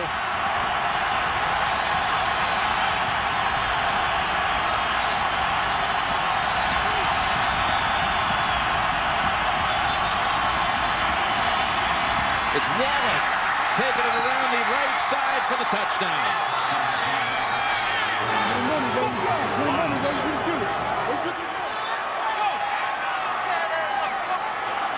Some drive by the Steelers. Maybe a little fortune. You look back to start it. Wallace in motion, hands it to him. The old college speed sweep. David Johnson has that side sealed, and then Wallace has his first ever rush touchdown. But Jim, they're lucky. The incomplete pass that was ruled. Yep. They take it 87 yards to trim this to 7. The Steelers put up a touchdown on the long drive. Back at Sports Authority Field at Mile High in Denver. And this wild card game, a 20-13 Bronco lead, the winner to advance to New England next week to take on the Patriots. And New England's seen both of these teams this year already. Won here back in December against the Broncos, but fell at Pittsburgh to the Steelers. Tebow and the Broncos will have it at the 20 with a 7-point lead. Aerial coverage of today's game is provided by MetLife. Well, Jim, let's look at this Pittsburgh defense. They said, look, if they run it on us a little, okay, we can withstand it, like the Kansas City Chiefs did last week. But the big pass plays, that's all they thought about. That's why they're losing. And McGahee has a couple as Woodley, you see him out there pushing and shoving with Clady. Woodley has been in and out of this game, played about half the time. He's been hampered by a hamstring injury the back half of the season. Missed, again, a lot of time today. And Kiesel and Hampton, it doesn't look like they're going to return here today. No, it doesn't. So a lot of guys out for this Pittsburgh defense. But again, they're so aggressive. The Broncos, stay with your game plan. Keep looking for those shots. They just got to think, hey, one more big play could be enough. 2nd down and 8. Tebow down the field, and there was contact, but no flag. Now there's one. Ike Taylor tangled up with Demaryius Thomas. Ike Taylor was looking for the football and was running through it. That's why we'll see if this little conference are having on the field if they'll pick that flag up. It looked like from as far away as we are, he saw the football, was running to get it. He has that right too.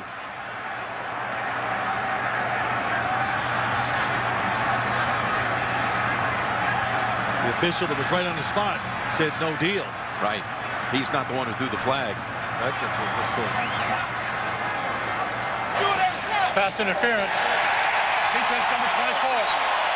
Penalizing the spot of the foul. 1st down. Well, we talked about it. You're going to play outside.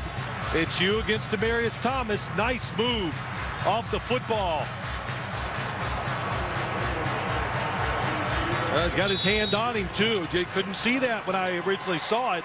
So the contact was enough to get the flag thrown. It's a 32-yard penalty. Even though that contact would not, that couldn't have been seen by the official who threw the flag. Running option. Tebow keeps. Shrugs off a hit behind the line by Woodley in games 3. Ziggy Hood with the tackle. Well, Tim Tebow coming down the line. He's looking, okay, one free guy outside. If he takes me, I pitch it, but there's really nowhere to go because Lamar Woodley got such good depth. There was nobody really to read for Tim Tebow to pitch off of. They've got 3 wides. Fells, a tight end, is wide. Again, Eric Decker is out with a knee injury. Suffered in the first half. Tebow tucks it under. Falls for the first. Scrambles for 8. Well, let's just look at it. Let's be the quarterback. We're Tim Tebow. Look down the field. The receivers. Nobody really open. The dump in the middle of the field is open. He decides not to throw it. But everybody's so worried about containing him. No pressure on the quarterback. And that's why I always say when, hey, he's been sacked on, I don't know how many times, Jim, in the mid-30s. But that's because he holds it. The initial pressure on him, very seldom do you see it because they're worried about the run. Has not been sacked today. Throws it over the head of everybody. Thomas was the one back there deep, and Woodley had some pressure on the quarterback. Yeah, I'll tell you what we're seeing, though. That play, he's looking off. So when you look off, it keeps the safety in the middle. Now he gets a true one-on-one to Eddie Royal for the touchdown. Now, Jim, we just started this drive. Would they be conservative? How about that? They were going for the score that time. Play action fake, double move by Thomas, but good coverage on the outside. At the right side, stacked. Woodley on the sideline. Second down and 10. Tebow still has it. Tebow runs for another burst.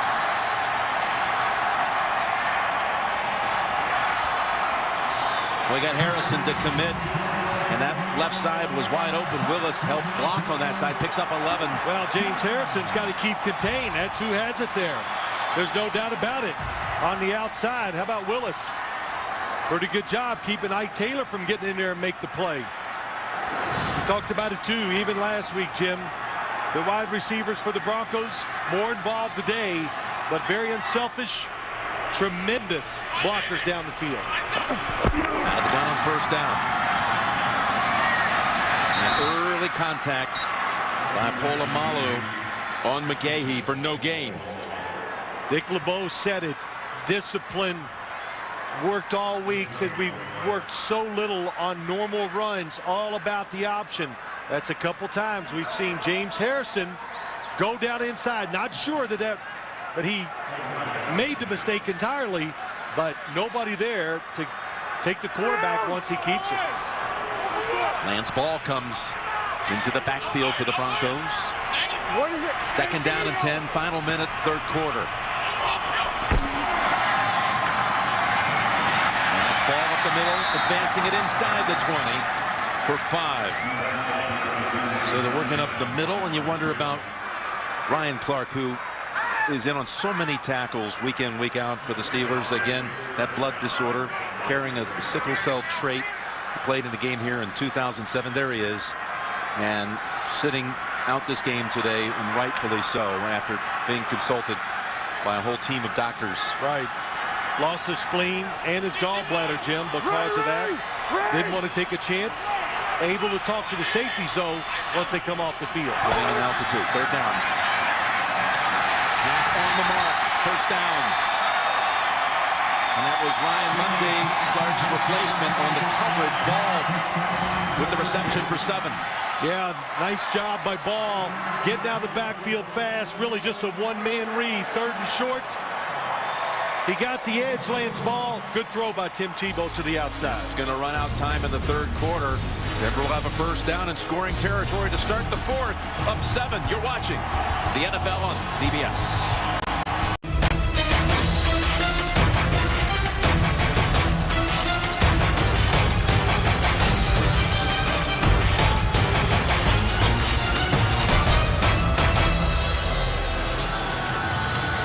Now the Broncos making the most out of their first postseason appearance since back in 2005 when they were knocked out in the AFC title game by these very same Pittsburgh Steelers. Leading at 20-13, Jim Nantz, Phil Simms, and the crew here in Denver as the fourth quarter begins. A first down at the Steeler 13.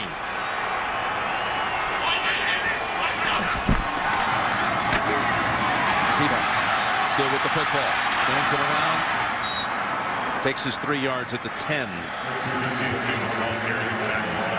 Well, I tell you, you can just design any pass you want and just say, let's pick one of 4 guys to throw it to, and you can do anything, because the Steelers, they got to play man-to-man coverage to stop the inside run game. There's no extra defenders to help out in pass coverage. Second and 7.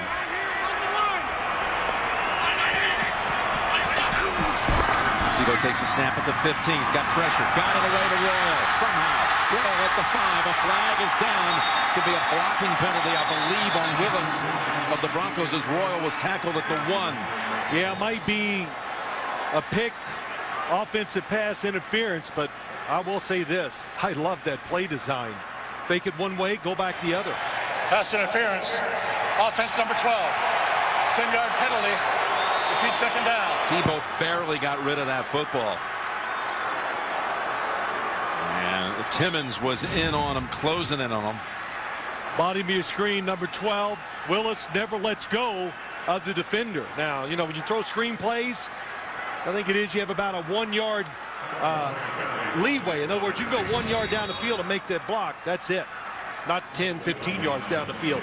Denver, you got to hope your quarterback knows we're in field goal range. If we make it, That's 2 scores. Be smart, very smart, and careful with the football. 2nd and 17. Can pick up a first at the 3. Tebow's pass is incomplete. Going back to Royal.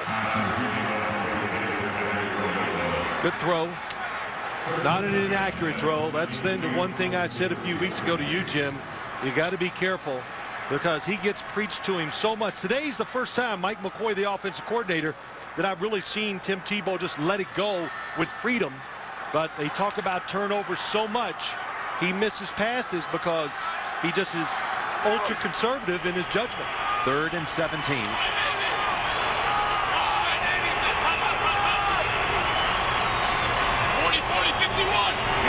A lot of check in these spread formations.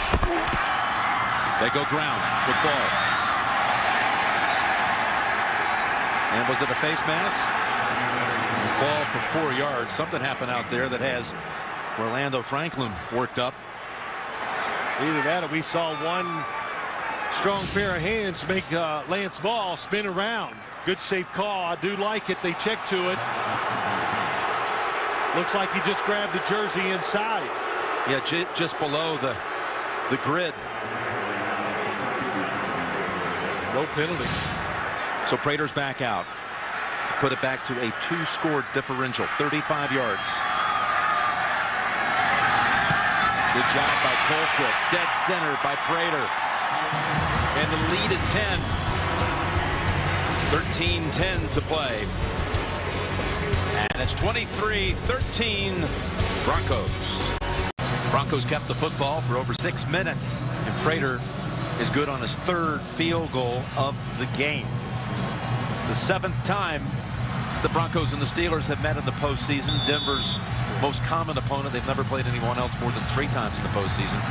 In the 6 previous matchups between these two in the postseason, the winner went on to the Super Bowl 5 of the 6 times. And I tell you, Prater, He can make a field goal from 80. yeah, that one might have been good right off the tee. Touchback. Opportunity, and one time they backed away from going for it, which was a crucial decision as well.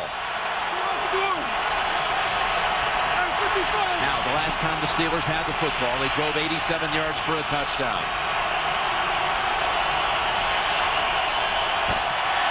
That snap comes back with heat, and Roethlisberger with a precision pass to Antonio Brown for a gain of 19. Boy, you said it right. Precision. Jonathan Scott now in at left tackle. Look at that window. Nobody in front of him. That might be about as good a pass protection Ben Roethlisberger's had all day long. They go to the shotgun, pick up the pace of the game because you want to start playing the odds. Can we get the football maybe 3 more times for 2 scores? That's what they need. You saw Jonathan Scott out there, left tackle, number 72. Perfect snap this time. Roethlisberger pump fake, open middle. Redmond splits defenders for 9. Again, Houston and Baltimore will meet next Sunday. It's a rematch of a regular season game, and it'll be a rematch either way up in New England. We'll be there next Saturday night for that primetime game. The Patriots, the #1 seed overall. You know, one thing, Jim, that I do like about spreading the defense out, putting Ben Roethlisberger in the shotgun. We've seen it with the Patriots and the Bills. It tired out the pass rush of the Broncos. They go run, and they go big. Look at Redmond take off inside the 30. Stiff arm on Carter before he is bumped out of bounds. Chris Kayamatu, the left guard, watch him pulling around. This is what he loves to do. Just seals it to the outside, and then a good run by Redmond down the field. Make that little move, break it outside. Heath Miller, once again, just an awesome blocker from the tight end position. When you break it outside, you need a tight end that can block. The Steelers have one. Redmond has his first 100-yard rushing game of his career, 112. That one picked up 28. John Clay comes in for him. Fake to Clay. Roethlisberger gets away from the Broncos. On the run, throws to the end zone, and it's out of bounds. He was being chased by the likes of Marcus Thomas. Throws it down in the area of Mike Wallace. Well, let's watch it, Jim. There's nobody open that time. The one thing that we haven't seen today, of course, everybody's talked about it since Roethlisberger can't move as much. The Pittsburgh receivers, they are awesome at when he moves, they can turn their routes and go the other way in one step. So that is, we've heard it talked about. Our studio show said it. A big part of the offense not there today for the Steelers. Something Bruce Arians has had to do.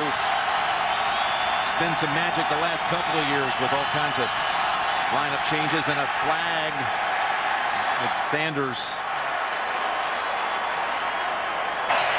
False start. Offense number 88. 5-yard penalty. Remains second down. You know, trying to put a patchwork team together. There's Bruce Arians, the offensive coordinator. Last year, he took the team to the Super Bowl as the coordinator and had 4 different quarterbacks play and 7 different tackles. And you get all these names that are being bandied about for head coaching positions, and it's a quarterback-friendly league. I don't see Arians' name showing up. It should. He's done it with a few different quarterbacks, no doubt about it. Von Miller had missed a couple of plays. He's back out there, lined up right over Jonathan Scott. Second down and 15. Roethlisberger on the run now. Will take it to the 19. Well, he told us against Cleveland, yeah, a few times I went out there and ran, and I'm doing the play, and I go, hey, my ankle doesn't hurt. Then I stop and walk back to the huddle and go, wow, my ankle really hurts. Yeah. So the adrenaline takes over. Of course, it would for anybody, wouldn't it? When you have all these guys chasing you, trying to hit you. Here's a guy that runs for 9 yards who had been in the boot Monday, Tuesday, and Wednesday. That boot beginning to make his left knee sore as well. It's a 3rd and 6.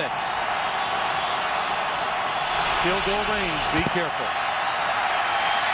Pressure, throws it. Incomplete, knocked loose. There were 3 defenders around Heath Miller, including DJ Williams and David Bruton. Well, too, Jim, just look at the pressure Ben Roethlisberger is under. It's a 3-man rush, but they stay in front of him. He does a good job. Boy, look at that throw, how tight it is. But again, there's no doubt if he could have run with that football, if he was healthy, he would have. Sweesum made 2 in the first quarter. This one's from 37. Campanos on the hold, and Sweesum a perfect 3 for 3 on the day. As we inch inside of 10 minutes. Campanos, a little high, got it down soundly, and the Steelers are back within 1 score. 9:59 to play in this one. 7 plays, points on the board, field goal by Sweesum.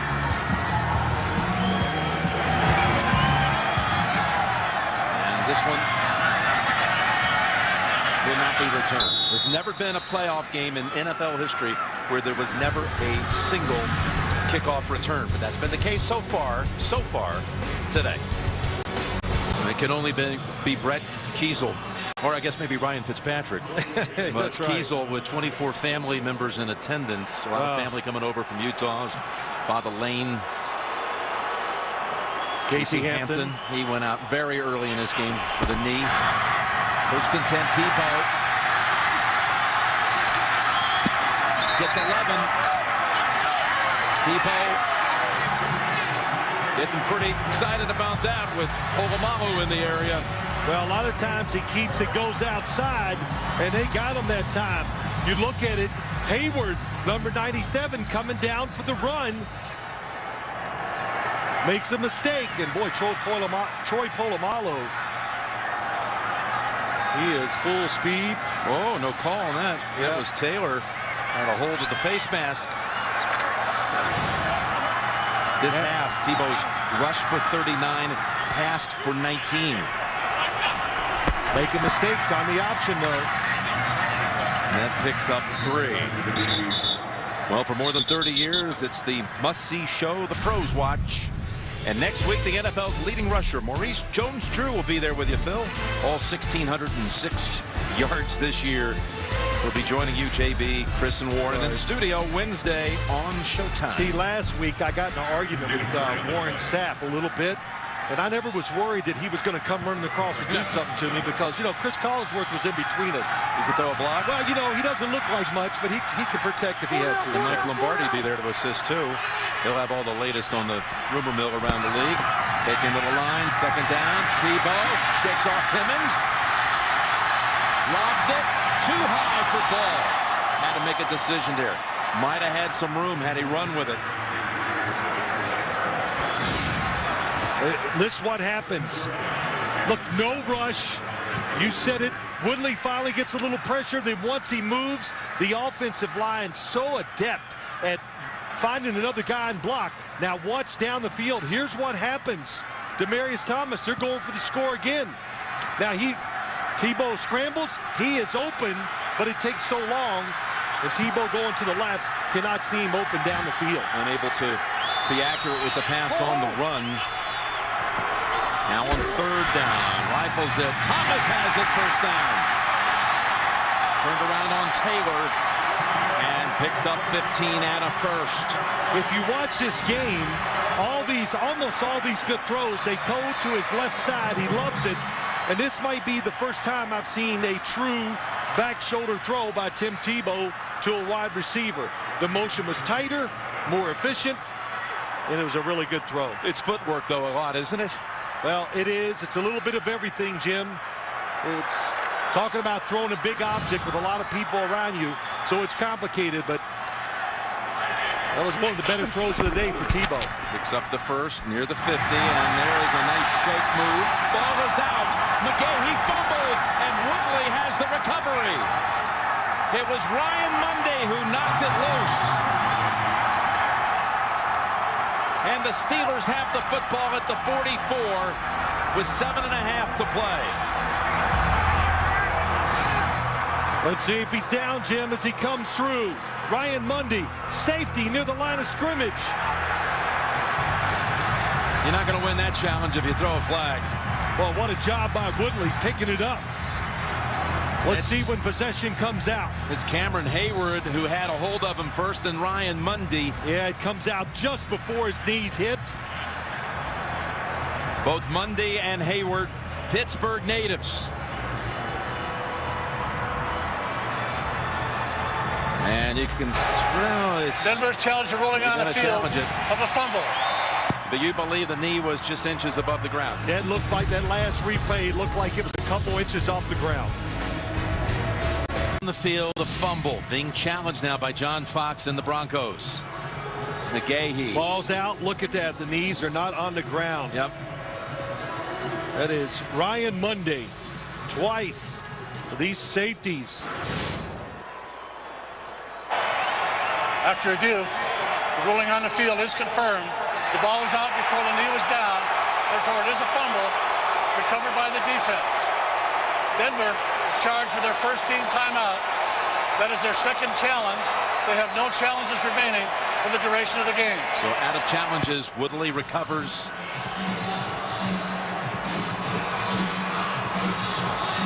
Here's a Pittsburgh defense that was number one in so many categories this year: scoring defense, pass defense, total defense, but last in the league in takeaways, oddly enough.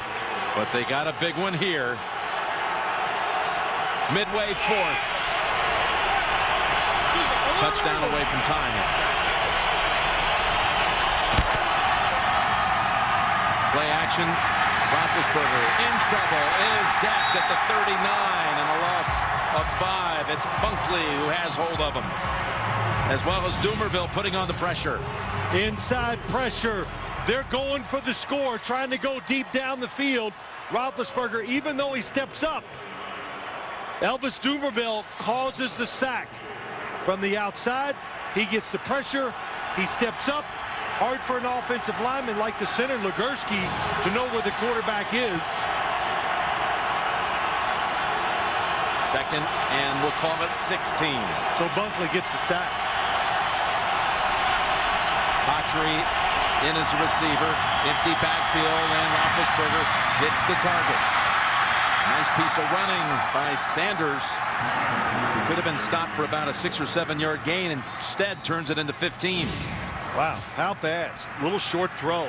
Stack the receivers. The Steelers are very good at giving formations to make sure their receivers, which are on the small side, you know, they're not big and strong and physical. They can get manhandled sometimes to the line of scrimmage. Stack them, they get free releases, then they can catch and run. Third down and 1 to go. Redmond delivers again in short yardage, and the Steelers have a new set of downs at the 42. Running behind Heath Miller and David Johnson.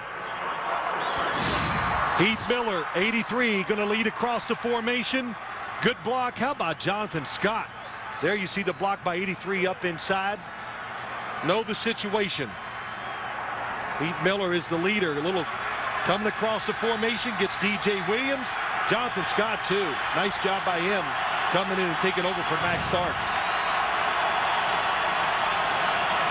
5:40 left.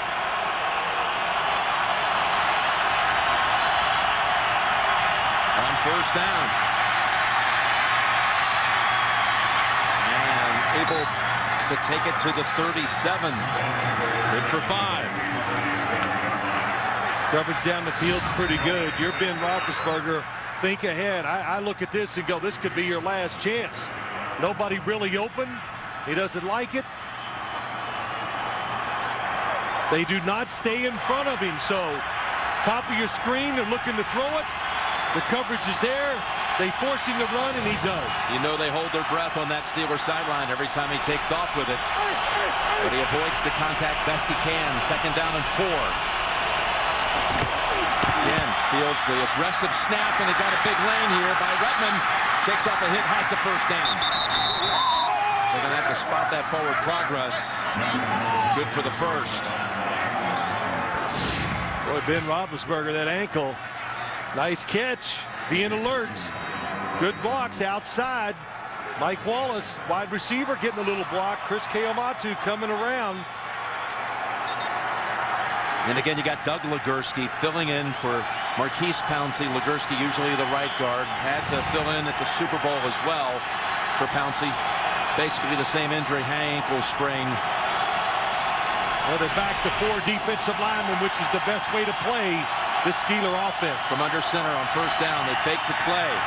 Roethlisberger going for the tying touchdown to Wallace, and it's almost intercepted. Champ Bailey had a beat on it, but couldn't bring it down. And Wallace, without a catch in this half, was double teamed in the end zone.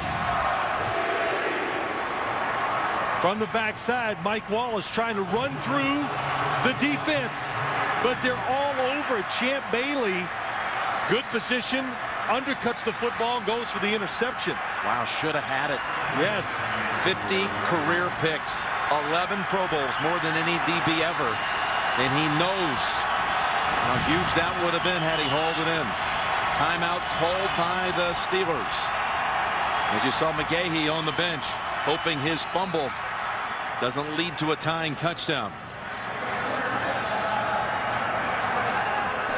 Tonight on CBS begins with 60 Minutes and an important hidden camera investigation by Scott Belly, followed by The Good Wife and CSI Miami. It's tonight only CBS America's most watched network. Well, I think it goes without saying, pretty easy, right, Jim?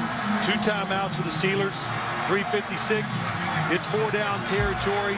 So the quarterback, you just got to know that. Of course, he knows it, but any doubt on 2nd or 3rd down, don't take a sack, throw it away.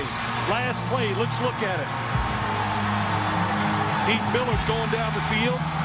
Pretty good chance if he throws it in. And also on the other side, Wesley Saunders, the other tight end, he had a chance too.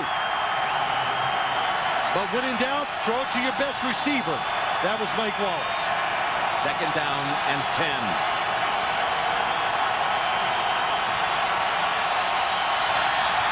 Got the time. Now runs out of the pocket, goes to the end zone, and it is caught for the touchdown. Jericho Cotchery able to hold on to it from 31 yards out and squeeze them extra point away from a tie. Well, how about that? Jericho Cotchery, we've heard so much about him. Ben Roethlisberger again, the three-man rush. The extra time, he stood there in the pocket. It wasn't there. Then he moves out. And what a tough catch down the field, Jim. Cotchery. We've heard Mike Tomlin talk about him a lot.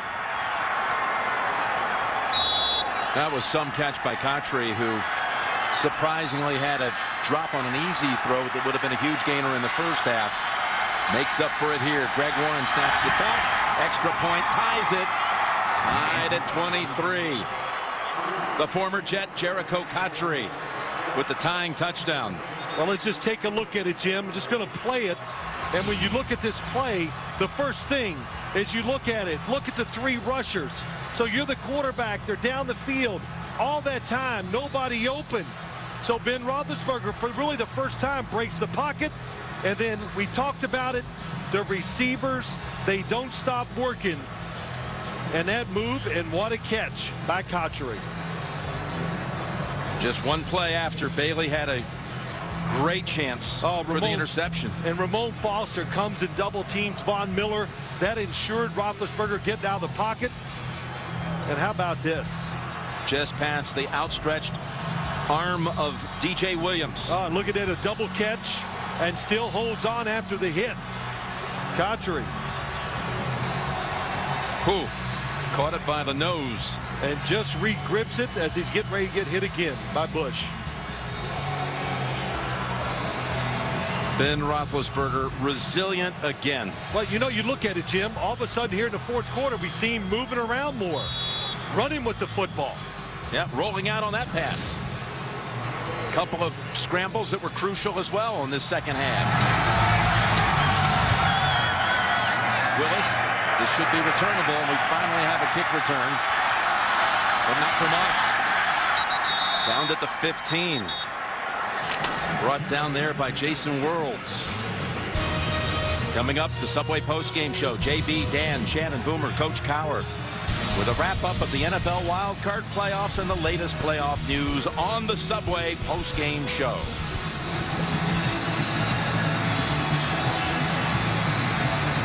Been some participation by the crowd today, too. The Bronco fans been behind their team from once they get started. And, of course, when something good happens for the Steelers, we see all those terrible towels come flying out. Each team with 2 timeouts. In the line, they go back to McGahee, and he is met by McClendon and others. Holds him to 1. Jim, this is when it gets tough. Sometimes it's easy to be wide open and run that offense and let it flow like we saw from the Broncos there a few times. Getting the pass interference, trying to go for the scores when they were down in there when they kicked the field goal. But now with the score tied, you're backed up. You saw Prater. Will you let the quarterback pull the trigger? Hoping he gets another chance. Taking a few deep breaths on the sidelines. Won 4 games this year. Tebow's got time, and he's got his man. At the 33, it's Daniel Fells with the catch, the tight end. Gain of 17. How about that? Well, it's because they ran that one play before. Fells comes across. There's no safety this time coming up to cut that crosser. Troy Polamalu got beat once before with it. That time, see what happens? It's a chain reaction. Good job by Tim Tebow pulling up. Throwing another good throw. Released it just in time before Hayward knocked him down. First down. And again into the line for a couple with McGahee. Another first down. They'll be in field goal range. Well, with Prater's leg. Yeah, I'm just kidding, of course. Well, twice this year he's made it from 59.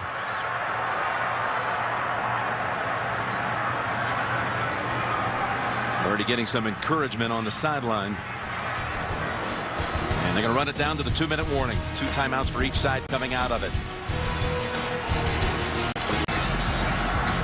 2nd and 8 for the Broncos coming out of the 2-minute warning.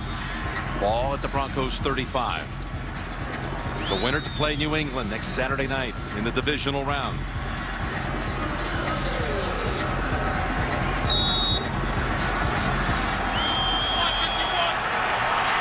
will go shotgun here.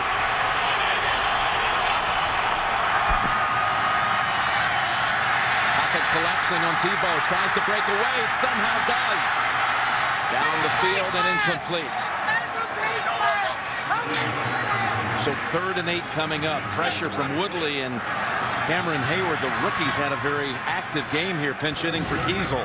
Hard to bring him down. Remember, he's every bit of 240 pounds, and he just plays heavy too. They wanted a face mask. Same thing happened last week against Kansas City. They didn't get a call. They didn't get a call, but I'll never forget Derek Johnson, linebacker for Kansas City, says, hey, this isn't a quarterback you go, I can't wait to hit him. Remember, he says, you are hitting an NFL running back. Will they keep the football or punt it away? 3rd down and 8. Plants the feet, fires the pass short.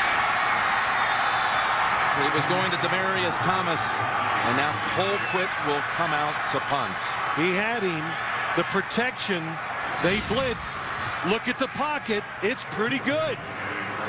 Nice shuffle in the pocket by Tim Tebow, but that's a tough throw. Defense playing safe. Thomas coming across, just underthrown. Britton Colquitt.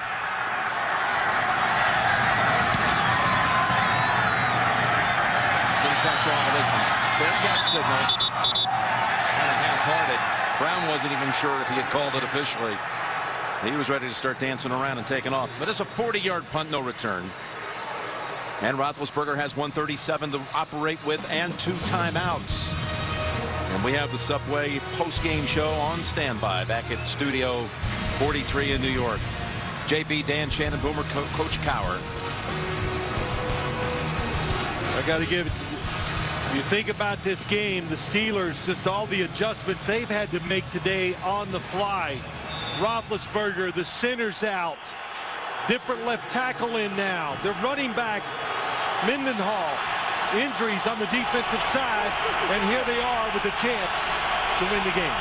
Can Roethlisberger engineer the great 4th quarter comeback, or will we have the first postseason overtime game with the new rules? As Roethlisberger's in trouble and is taken down at the 18 by Von Miller. Roethlisberger almost had that ball come out. Protection was very good. Nobody open down the field. Good adjustment by Von Miller. Get off the block when the quarterback moves. That ball was switched hands with Roethlisberger. He was able to hold on to it, a loss of 4. Clock running inside 110.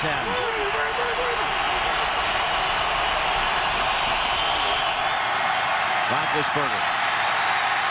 All kinds of time, and it is a completion for a first down to Antonio Brown. What a catch.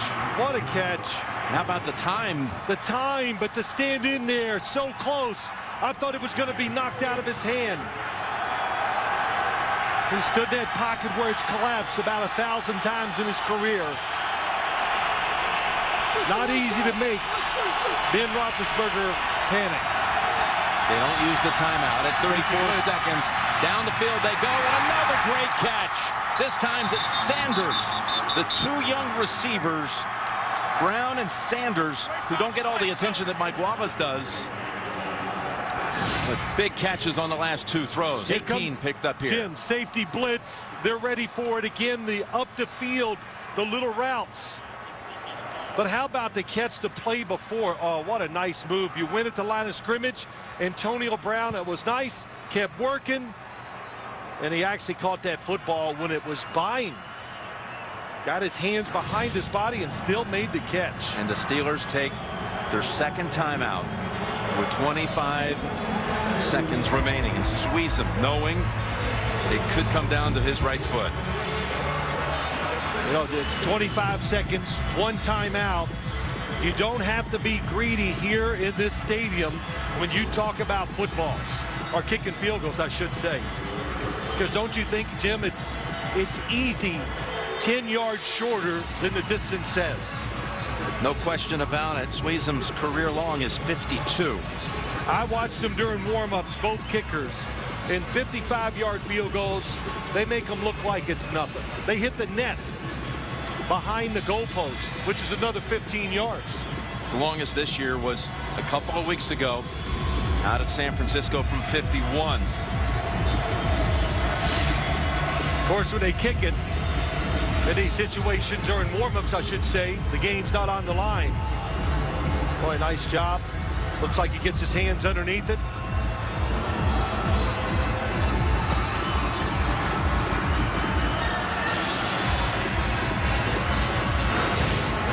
Emmanuel Sanders has 6 catches in the game.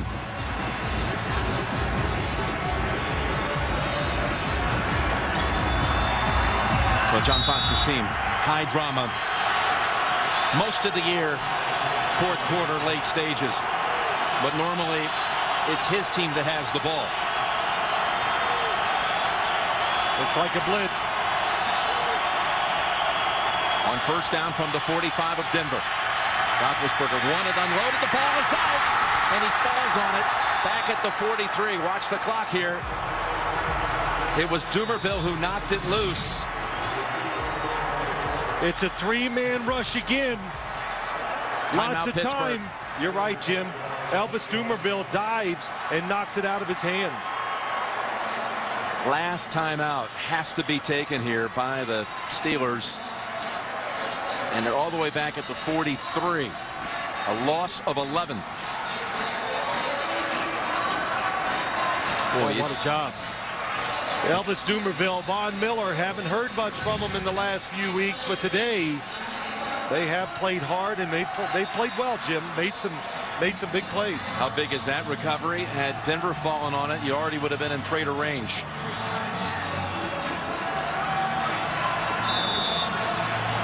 Here's McGahee, who had a costly fumble in this fourth quarter.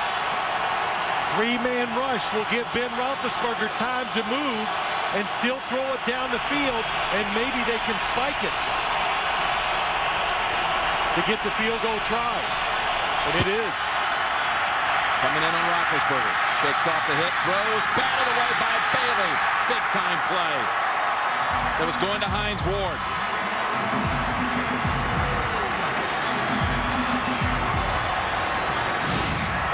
You said it, big time. Champ Bailey playing the situation. He falls off the receiver near the line of scrimmage, chases him, and then just gets the tip. Well, you had both Ward and Wallace in the area. And now only 12 seconds remain.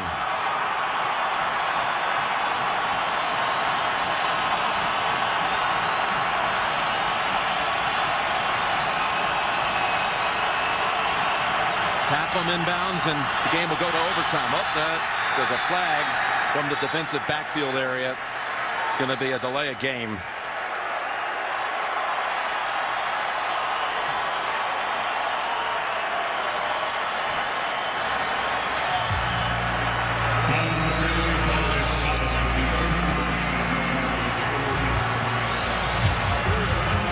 I think if he gets a chance, Jim, you look at this, 8 or 10 yards is all you need to at least get a chance to kick a very long field goal, because that field goal attempt will happen as time expires.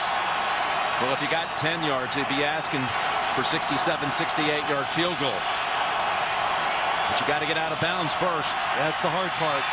Roethlisberger looks, dumps it off Redmond. Redmond can go to that sideline and get out of bounds, and he does at the Denver 49. And now here you go. This would be that 66, 67 yard. If you go for it, the field goal. I think you try it. Which would be the longest field goal in the history of the league. How about that?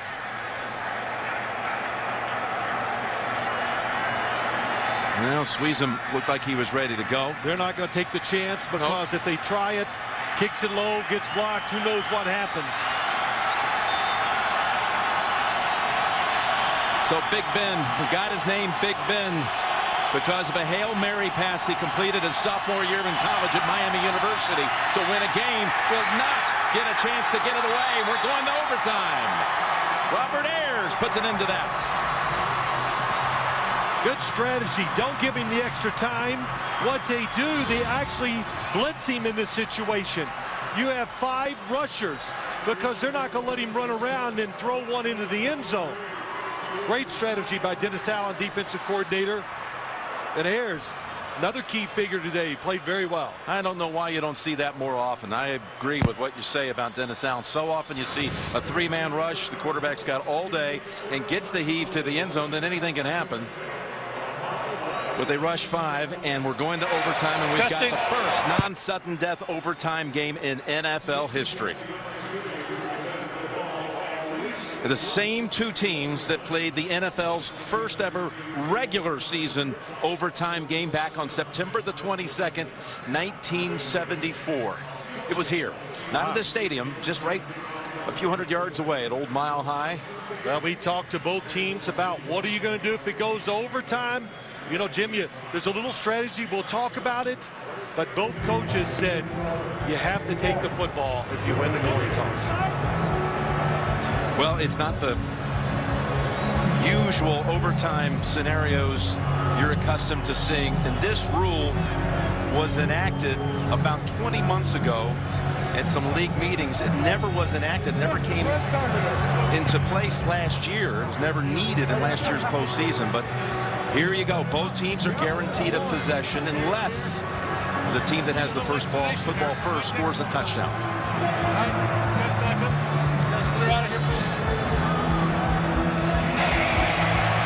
Okay, man.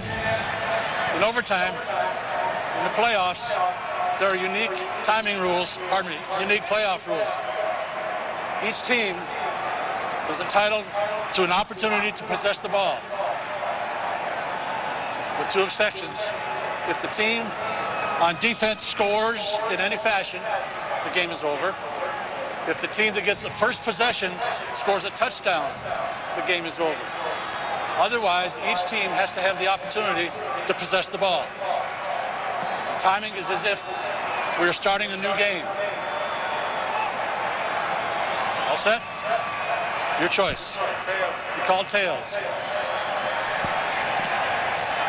It is heads.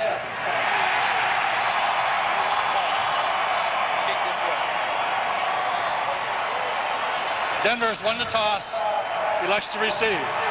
Well, this new rule was really put in to eliminate the one possession win, especially the one possession bing, bing, bing, 3 plays and the cheap field goal win to close out a season. It's only in the postseason. There you see the rules. All the challenges will come from the booth. And we'll be back with this history-making first postseason overtime in a moment. Getting set for overtime here in Denver. 60 minutes is coming up next, except for those of you on the West Coast. It'll be seen at its regularly scheduled time. Jim Nantz and Bill Sims trying to settle things here. The winner to take on New England next week. John Elway engineered the Broncos' only postseason overtime win, the famous drive in the AFC Championship game 1986 against Cleveland. Eddie Royal is the returner. Really get a chance? No, he won't. So the Broncos will take over at the 20. A 20-6 halftime lead by the Broncos disappears as they had this touchdown pass to Royal in the second quarter, plus a Tebow touchdown run and a couple of Prater field goals. Field goals coming off, in one case, a pass interception. And then Wallace ran one in from a yard out. The fumble, setting up a Roethlisberger strike. Great catch, Conchery. And here we go. First snap of the overtime. The Broncos have been in 3 overtime games this year. They won them all. Got him. Got him at the 40. It's Thomas at the 50. Stiffer got him free to the 30. To the 20. Thomas to the 10. Denver's going on to New England. They win it on the first play of overtime.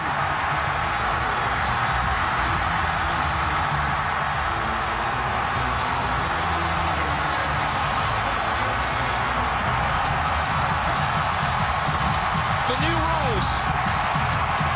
You got to score 6 on the first possession to close it out. They do it on the very first play.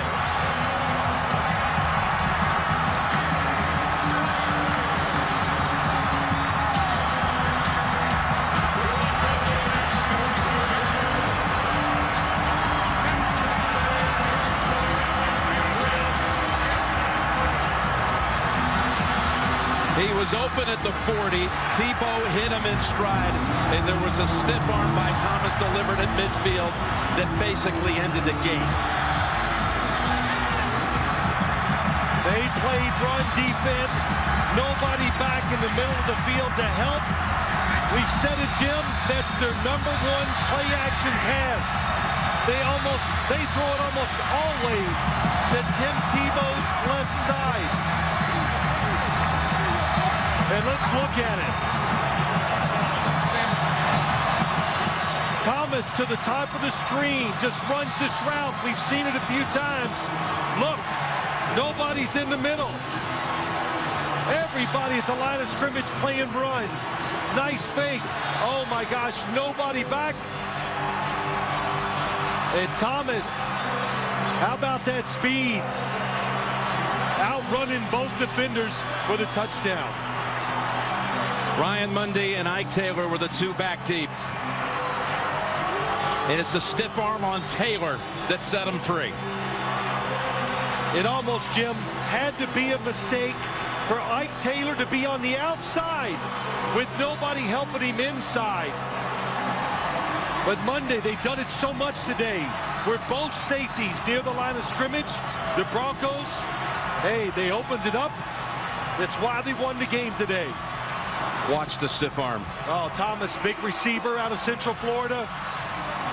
First round pick. Not only the stiff arm, the speed. 4 catches, 204 yards, and a touchdown. Tebow, the most yards any quarterback threw against the #1 defense all year, 316. And that magic that everybody's talked about when they had that 6-game win streak that was gone for 3 weeks, it was back in the biggest way. Let's think of John Fox last week after the game against Kansas City. He got in the car with his wife, and his wife after a few seconds says, "Wow, John, that was ugly." Well, today, the exact opposite. What was John Elway thinking about? Look at him. The defending AFC champions have been defeated. So many doubters out there about Denver all season long. But the Broncos are on to the divisional round and will meet up again with the New England Patriots next Saturday night. New England beat them here 41-23 a month ago. They will play in New England 6 years to the day after beating the Patriots in the divisional round here. Their last playoff win before minutes ago. So the Denver Broncos, only 8-8 in the regular season. All the home teams win on Wildcard weekend. And Tebow once again writes the perfect script at the end. JB and company coming up in a moment.